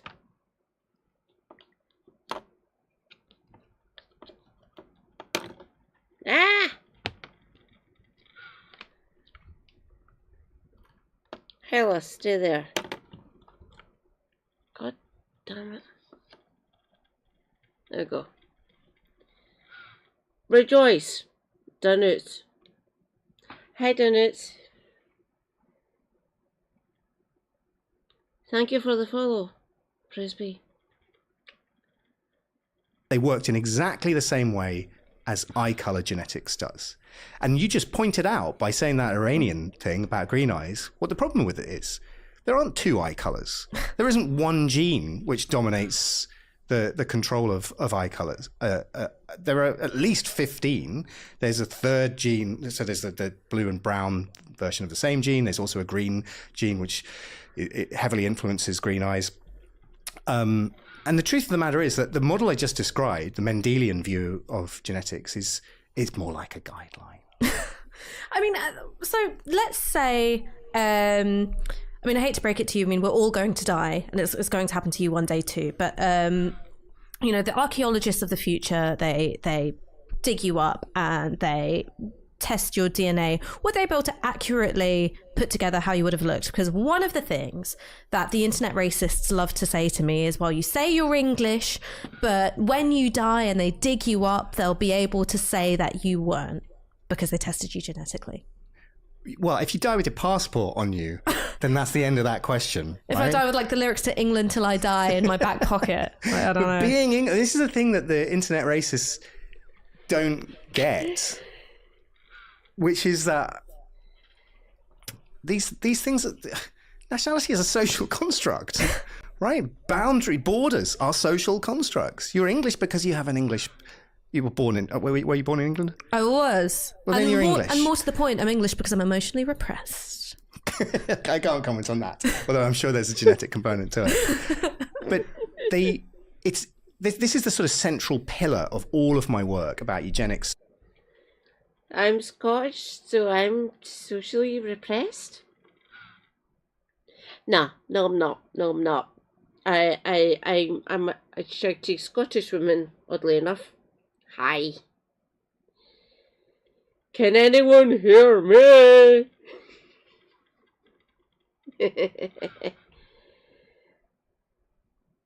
Rejoice for your shouty Scottish woman. Yeah.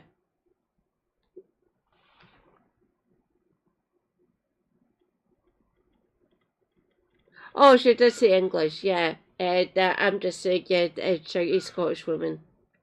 Oh, don't get me wrong. Yes, Ash is a shouty English woman.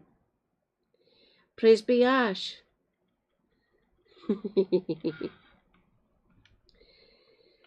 I love her desperately. And race. It's really the question of how scientific ideas get marshaled into pre-existing political ideologies. There's a lot of work in this domain within the history of science and within history and within sociology, but I'm trying to approach it from the point of view of a geneticist, of a scientist, because that's what, we've talked about the history of the birth of scientific racism, we've talked about the birth of eugenics. But in both examples, this is scientists or proto-scientists making new discoveries or making new pronouncements, because I think in both cases they're not really very good science. And then the political classes, of which most of these guys are members anyway, use those new discoveries or those new pronouncements in order to justify their own pre-existing beliefs. So the phrase I use in talking about eugenics is that it's bigotry dressed up as biology. And so your internet racist saying you're not English, no matter how many Spurs fan, right? Oh yeah. Yeah.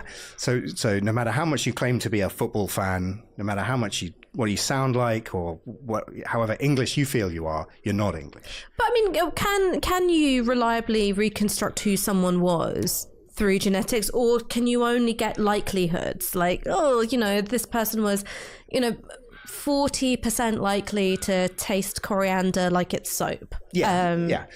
If there's one thing that I want people to recognize in all of my work is that genetics is not deterministic, it is probabilistic. So you started by asking me about 23andMe.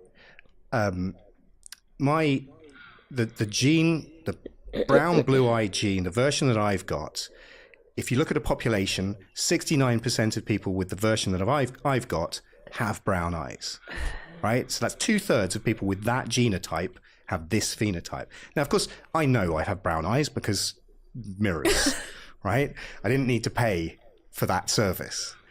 But the way you just framed that question was perfect, right? Because if you dug me up in 10,000 years when my eyes color is not available, but you did manage to get the DNA sequence for that particular gene, you've got a 2 out of 3 chance that you're going to get my eye color roughly right, without counting the other genes, the green-eyed gene, the other 14 or however many genes are involved in pigmentation in the iris.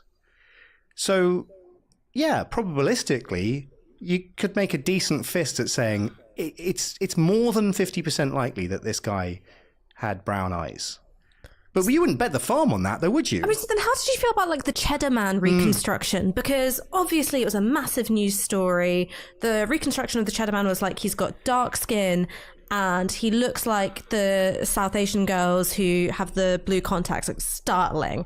Did you look at that and you go, "Ooh, I'm not sure"? I mean, was it nailed on?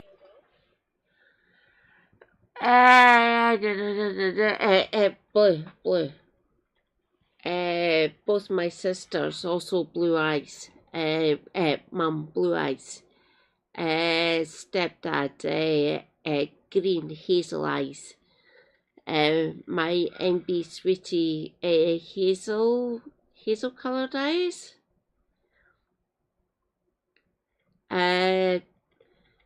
My sister's partner, the father of sister's sons, hazel eyes. Mostly hazel coloured, yeah.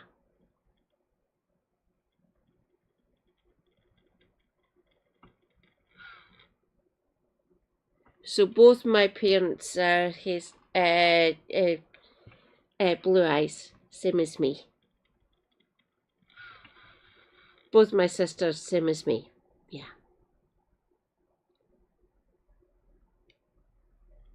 I love Ash's hazel eyes. She looks gorgeous, doesn't she? Do you think it's a really accurate? Interesting case study, and it was done by colleagues and friends. So I wasn't involved in the study itself, but I was very closely involved in how it was disseminated. The scientific paper which describes Cheddar Man and the genome sequence of Cheddar Man is pretty circumspect, and I think gets it pretty accurately. So with these particular genotypes, we predict that this man, will have darker skin in this sort of range, will have eye color in this sort of range. Because, science is, it's boringly circumspect. We always have to say. You're always hedging. Always hedging. There's the classic line is one of the presidents, I can't remember which one it was, when it was his scientific advisor for Roosevelt or something, says, "Can you get me a one-armed scientist?" So they can't say, "Yeah, but on the other hand," right? It's probably apocryphal. But that's what we have to do, right? Because we don't pronounce truths in science. We're always circumspect because every result is only conditionally and conditionally correct. So that's what the paper says. But what people want, understandably, is not to read about the probability of whether this guy had this range of skin color or hair texture or whatever. They want to see what this guy was like. And that's the most exciting thing about this field, is that we can not just reconstruct historical events or actions, but we can see what people were like. This is a man who died 10,000 years ago in England. Somerset? Cheddar in Somerset? Listen, I've never left London in my life. I think it's Somerset. Anyway, people will be more angry about that. How can he makes pronouncements when he doesn't even know where the Somerset... It's the West Country. Cheddar's in the West Country. Yeah, right. That's exciting. So what we often do, and what often happens, is you create a maquette or a bust and a reconstruction. And you have to make decisions in doing that where you can't be circumspect, you can't be conditional. And so there was a choice. What pigment, this is the range, what color are we going to make this guy's skin? What color are we going to make this guy's eyes? Now, I don't think it's wrong, and it's quite possible that reconstruction was literally a mirror image of what that guy looked like. But it's also quite possible that he didn't look like that very much at all. I mean, I want to talk about the appeal of DNA and understanding your genetic self. You know who Michael K. Williams is? Was? Yes. Played Omar Little. The greatest anti-hero in all American culture. I mean, one of my favourite bits of The Wire is when he's in the turquoise pyjamas and he's on his way to the shops to get the Honey Nut Cheerios. Omar coming. Yeah, Omar strolling. He was approached by a kind of, DNA testing lab that markets itself specifically to African Americans. And they made a little short documentary of his experience of doing this ancestry test. And it was so emotional for him. And he calls up a friend of his who also did the test called Isaiah Washington.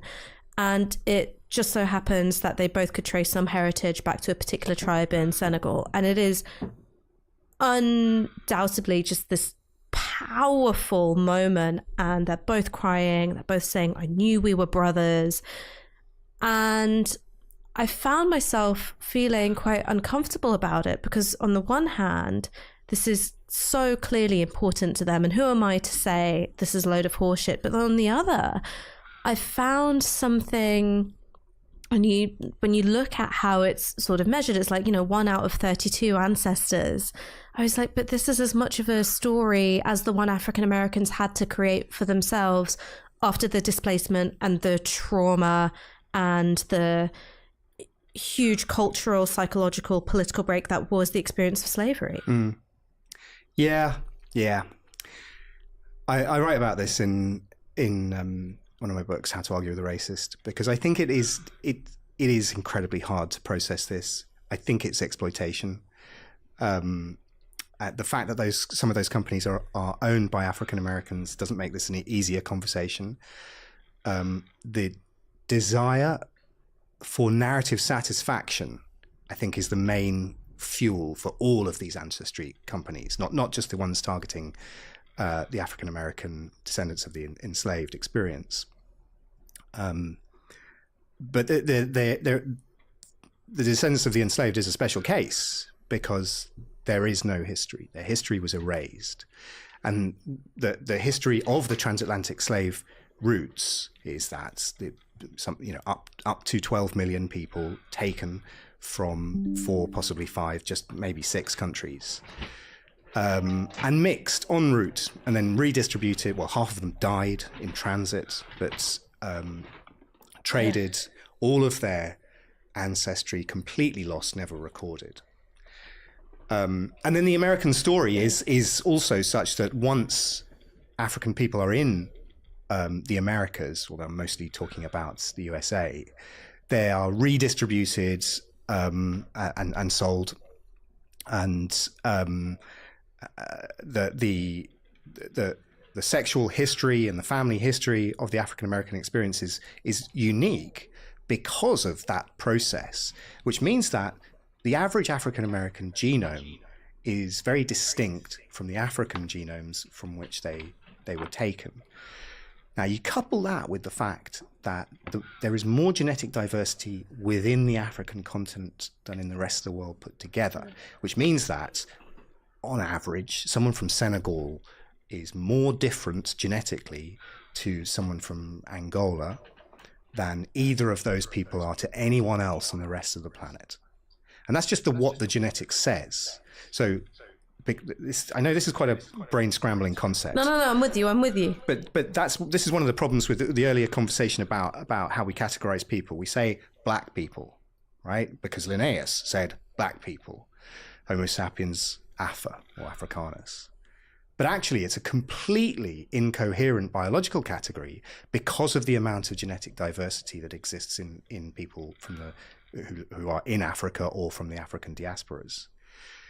So how this relates to the transatlantic slave trade means that you've got two people taken from maybe neighboring tribes or counties or whatever the equivalent is, or countries, who are taken from their birthplace, put onto ships, mixed around, they live or die, they then traded around, forcibly mated potentially. We know that there is a lot of European DNA in the African American genome, and mostly it is from male Europeans into.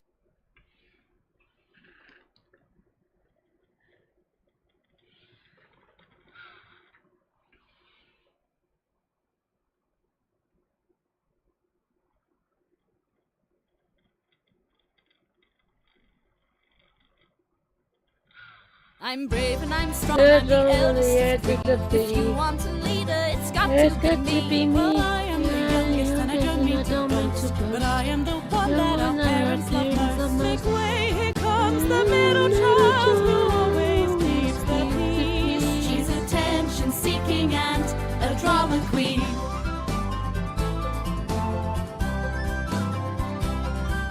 I'm brave and I'm strong, I'm the eldest of three. If you want a leader, it's got to be me. Well, I am the youngest and I don't mean to boast, but I am the one that our parents love most. Make way, here comes the middle child who always keeps the peace. She's attention-seeking and a drama queen.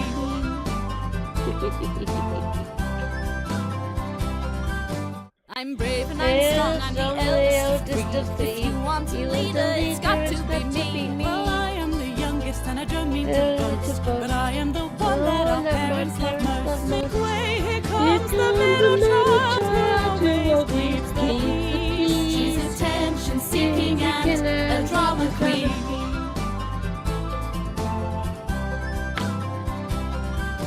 I'm brave and I'm strong, I'm the eldest of three. If you want a leader, it's got to be me. Well, I am the youngest and I don't mean to boast, but I am the one that our parents love most. Make way, here comes the middle child who always keeps the peace. She's attention-seeking and a drama queen.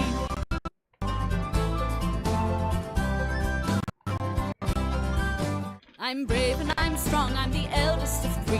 If you want a leader, it's got to be me. Well, I am the youngest and I don't mean to boast, but I am the one that our parents love most. Make way, here comes the middle child who always keeps the peace. She's attention-seeking and a drama queen.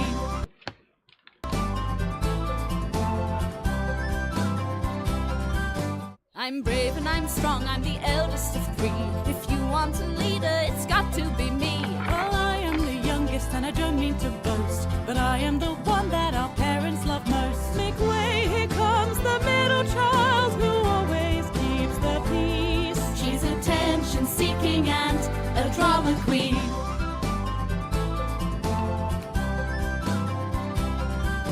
I'm brave and I'm strong, I'm the eldest of three.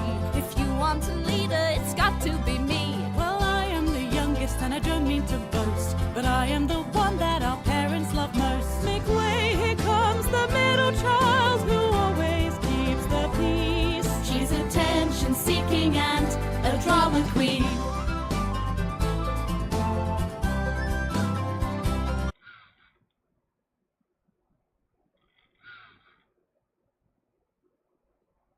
Come on.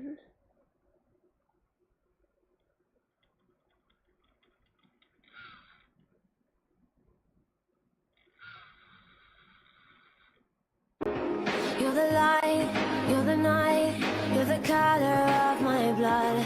You're the cure, you're the pain, you're the only thing I wanna touch. Never knew that it could mean so much, so much. You're the fear, I don't care, 'cause I've never been so high. Follow me through the dark, let me take you past the satellites. You can see the world you brought to life, to life. So love me like you do, la la, love me like you do. Love me like you do, la la, love me like you do. Touch me like you do, ta ta, touch me like you do. You're the light, you're the night, you're the color of my blood. You're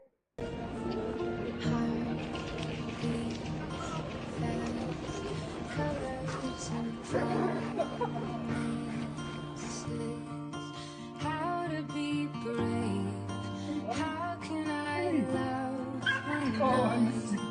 I miss you so much. to fall, but watching you stand alone. All of my doubt suddenly goes away somehow. One step closer. I die every day waiting for you, darling. Don't be afraid. I loved you for 1,000 years. I love you for 1,000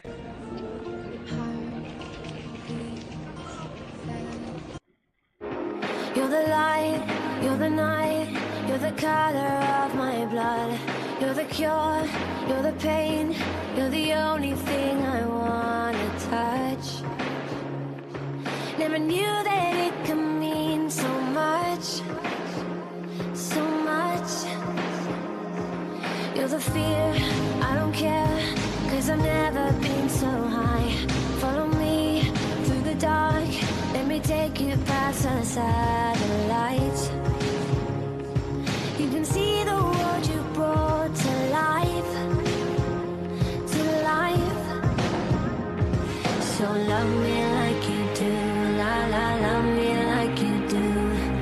Love me like you do, la la, love me like you do. Touch me like you do, ta ta, touch me like you do. What are you waiting for? You're the light, you're the night, you're the color of my blood. You're the cure, you're the pain, you're the only thing I wanna touch. Never knew that it could mean so much, so much. You're the fear, I don't care, 'cause I've never been so high. Follow me through the dark, let me take you past the satellites. You can see the world you brought to life, to life. So love me like you do, la la, love me like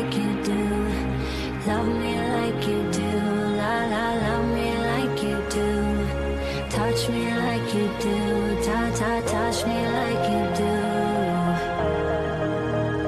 What are you waiting for? You're the light. Stories. So ఇవాళ Sunday evening నేను అలా బయటకు వచ్చామండి. So మా ఇంటి దగ్గర కొత్తగా open అయింది waffle side.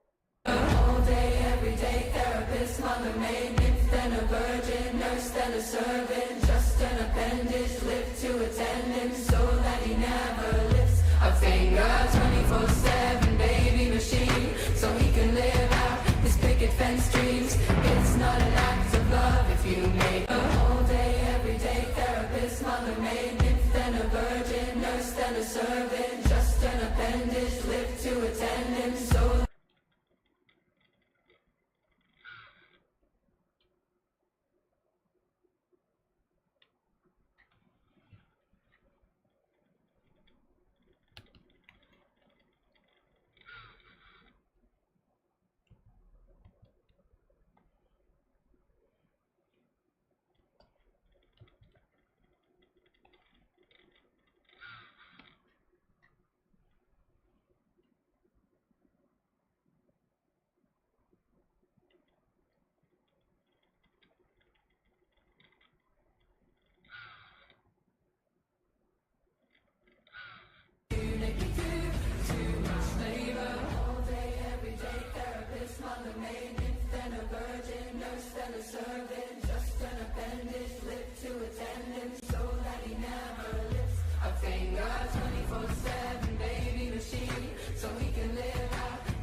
everybody, I need you to sing this next song with me.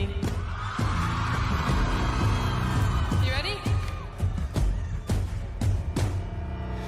All day, every day, therapist, mother maid, nymph, then a virgin, nurse, then a servant, just an appendage, live to attend him so that he never lifts a finger. 24/7 baby machine, so he can live out his picket fence dreams.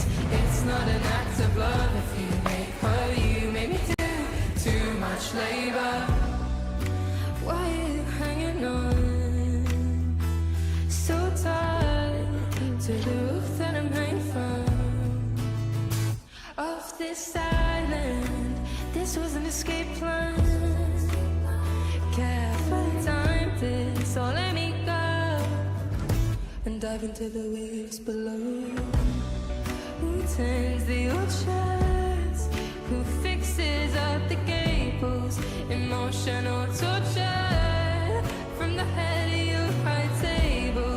Who fetches the water from the Rocky Mountain spring and walk back down again to feel your words and their sharp sting?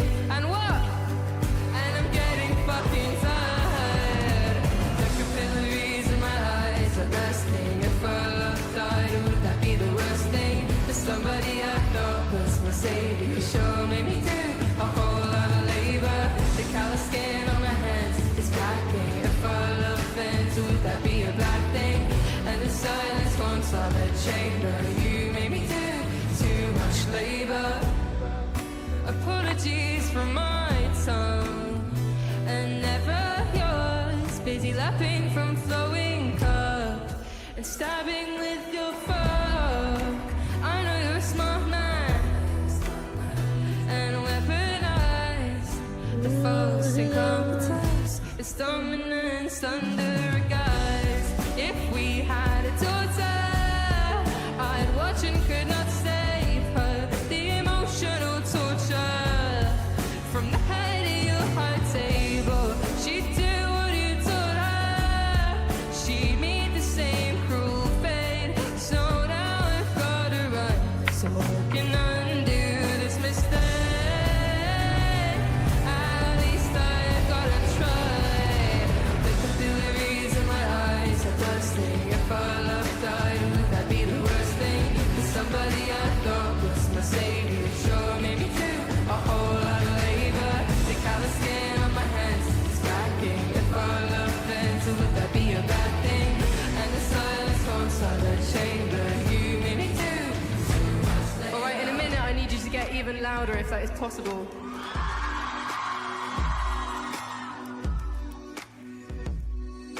Are you ready? All day, every day, therapist, mother made live from the virgin, nurse and the servant, just an appendage, lift to attendant, soul you never lift a finger, 24/7 baby machine, live pick your friend's dreams. It's not much to love if you make her, you make me do much labor.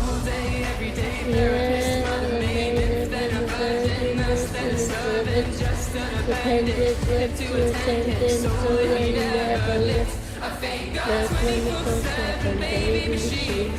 You live always pick your friend's dreams. It's not nice to love you make her, you make me do too much labor. All day, every day. That'd be the worst thing.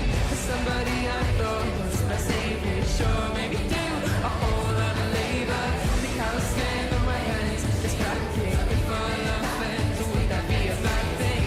And the silence thoughts of it strange, but you made me do too much labor. Thank you so much. I love you all so much.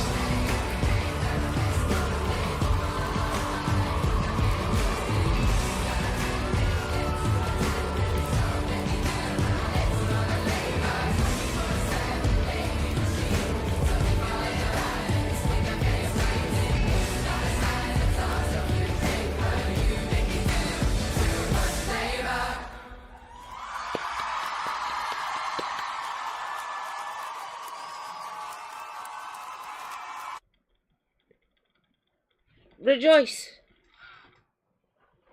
Give me a minute, sweetie. Ah.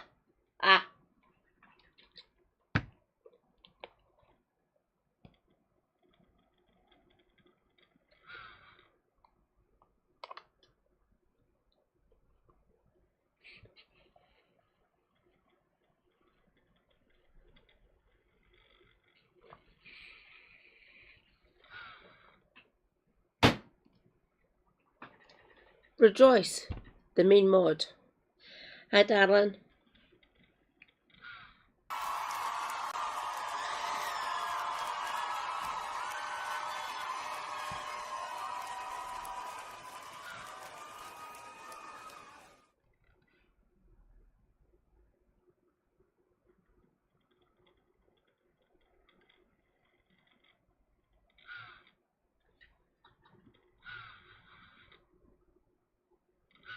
I didn't, darling.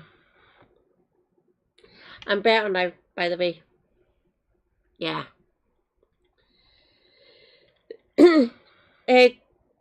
Self-care's going well, by the way, sweetie. Yeah. Don't get me wrong, I keep on pushing myself for reasons. How you doing, darling, by the way?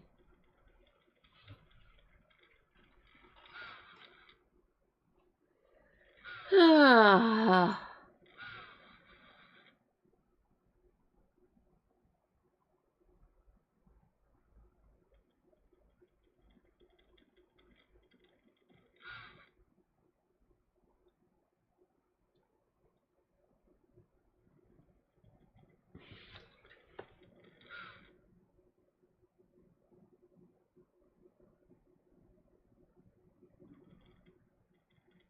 No problem, sweetie.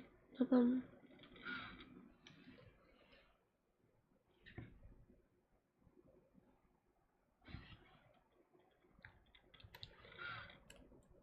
Yes. We need a song. Play, goddamn you. Thanks.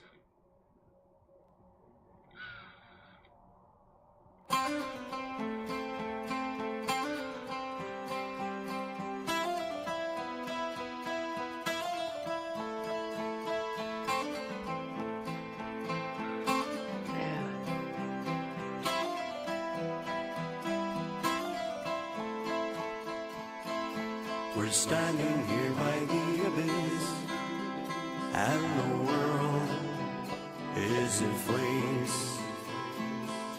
Two star-crossed lovers reaching out to the beast with many names.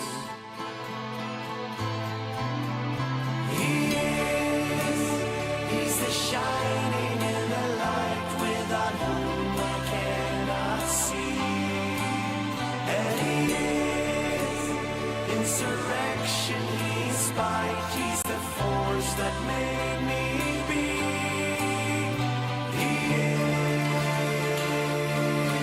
is nostro disparte, nostra alma mater. He is.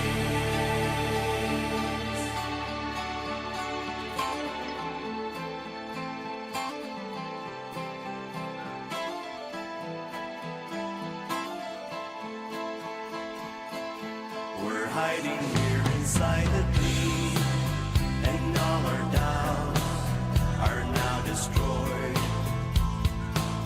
The guidance of the morning stars will lead the way into the void.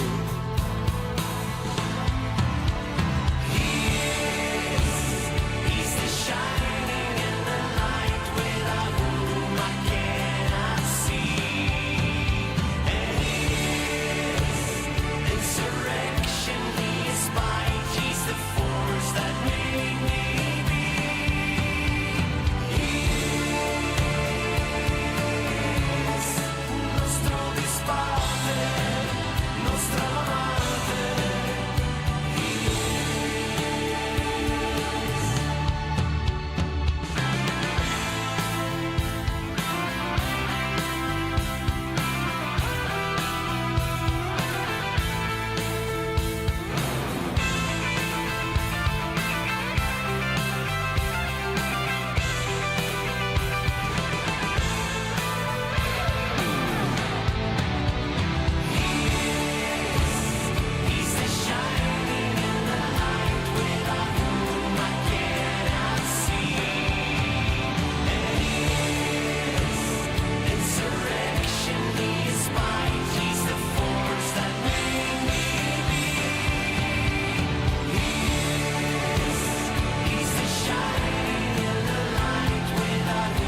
You know what I think I'll read out actually?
Of control, hiding in plain sight as consumer convenience. He needs to pick up some materialist content so he can like start framing things better.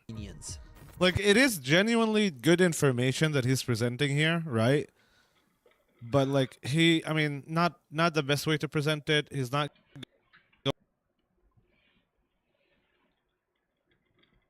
going enough.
Everybody, I need you to sing this next song with me. You ready? All day, every day, therapist, mother, maid, nymph, then a virgin.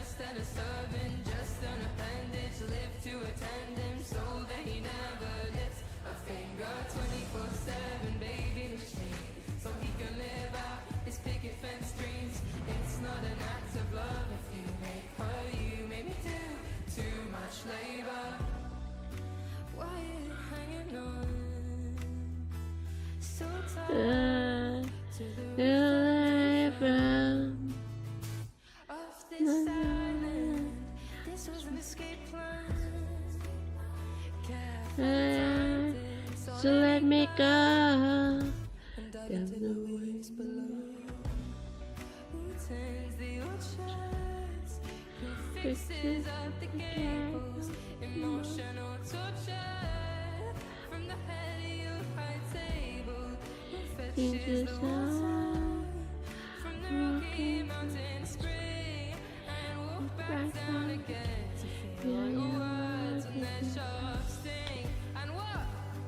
And I'm getting fucking tired.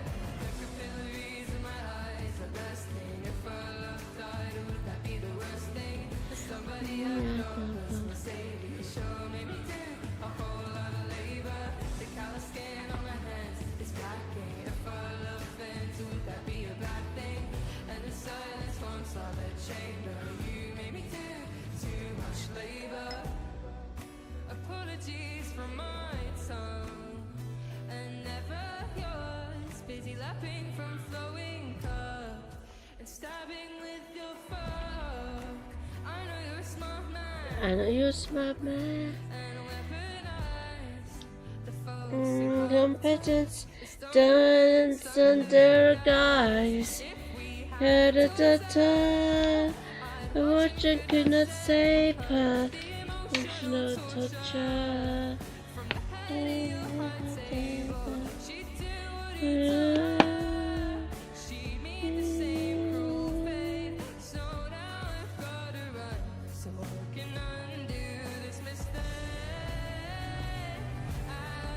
I could try. The capillaries is not the best thing if I left the thing. I thought I was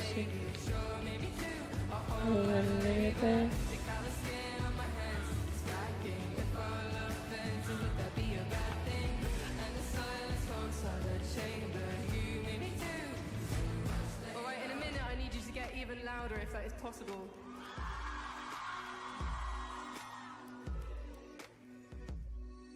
Are you ready? the everyday therapist, mother maid, nymph and the virgin, nurse and the servant, just an appendage left to attend him in the everless finger, 24/7 baby machine.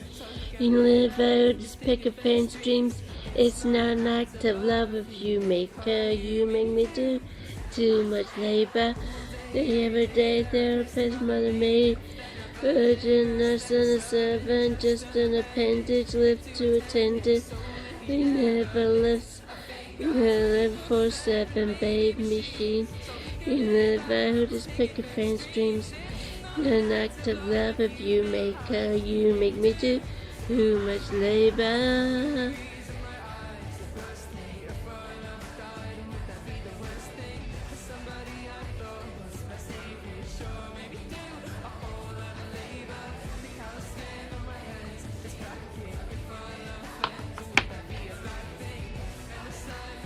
The bitchin', but you make me do too much labor.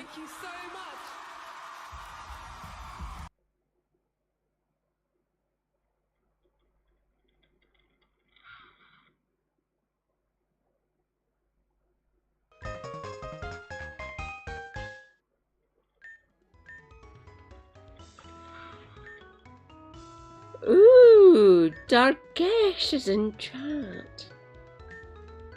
Let's go and annoy Darkesh, shall we?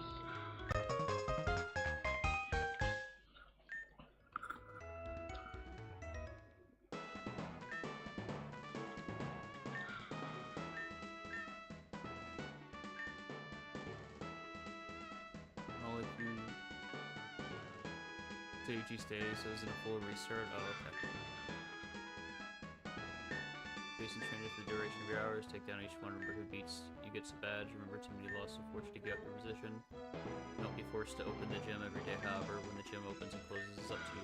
But don't stay away too long. You still have a job to do. Just walk in the gym, and if your team is in order, you'll begin day. Helena's went live. Oh my god, that's the wrong your. Holy shit. Come on.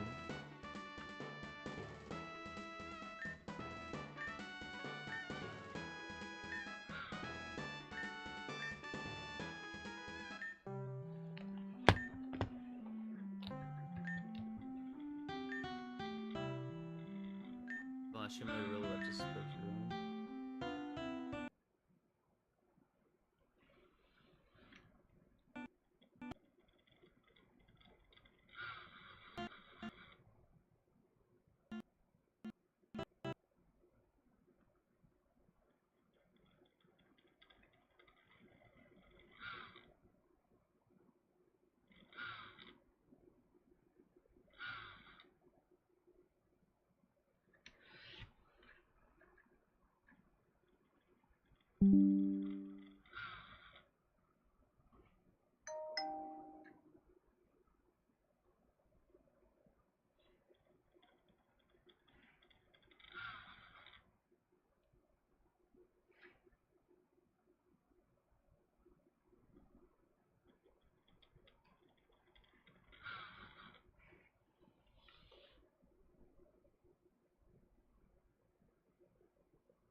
Get up, go home.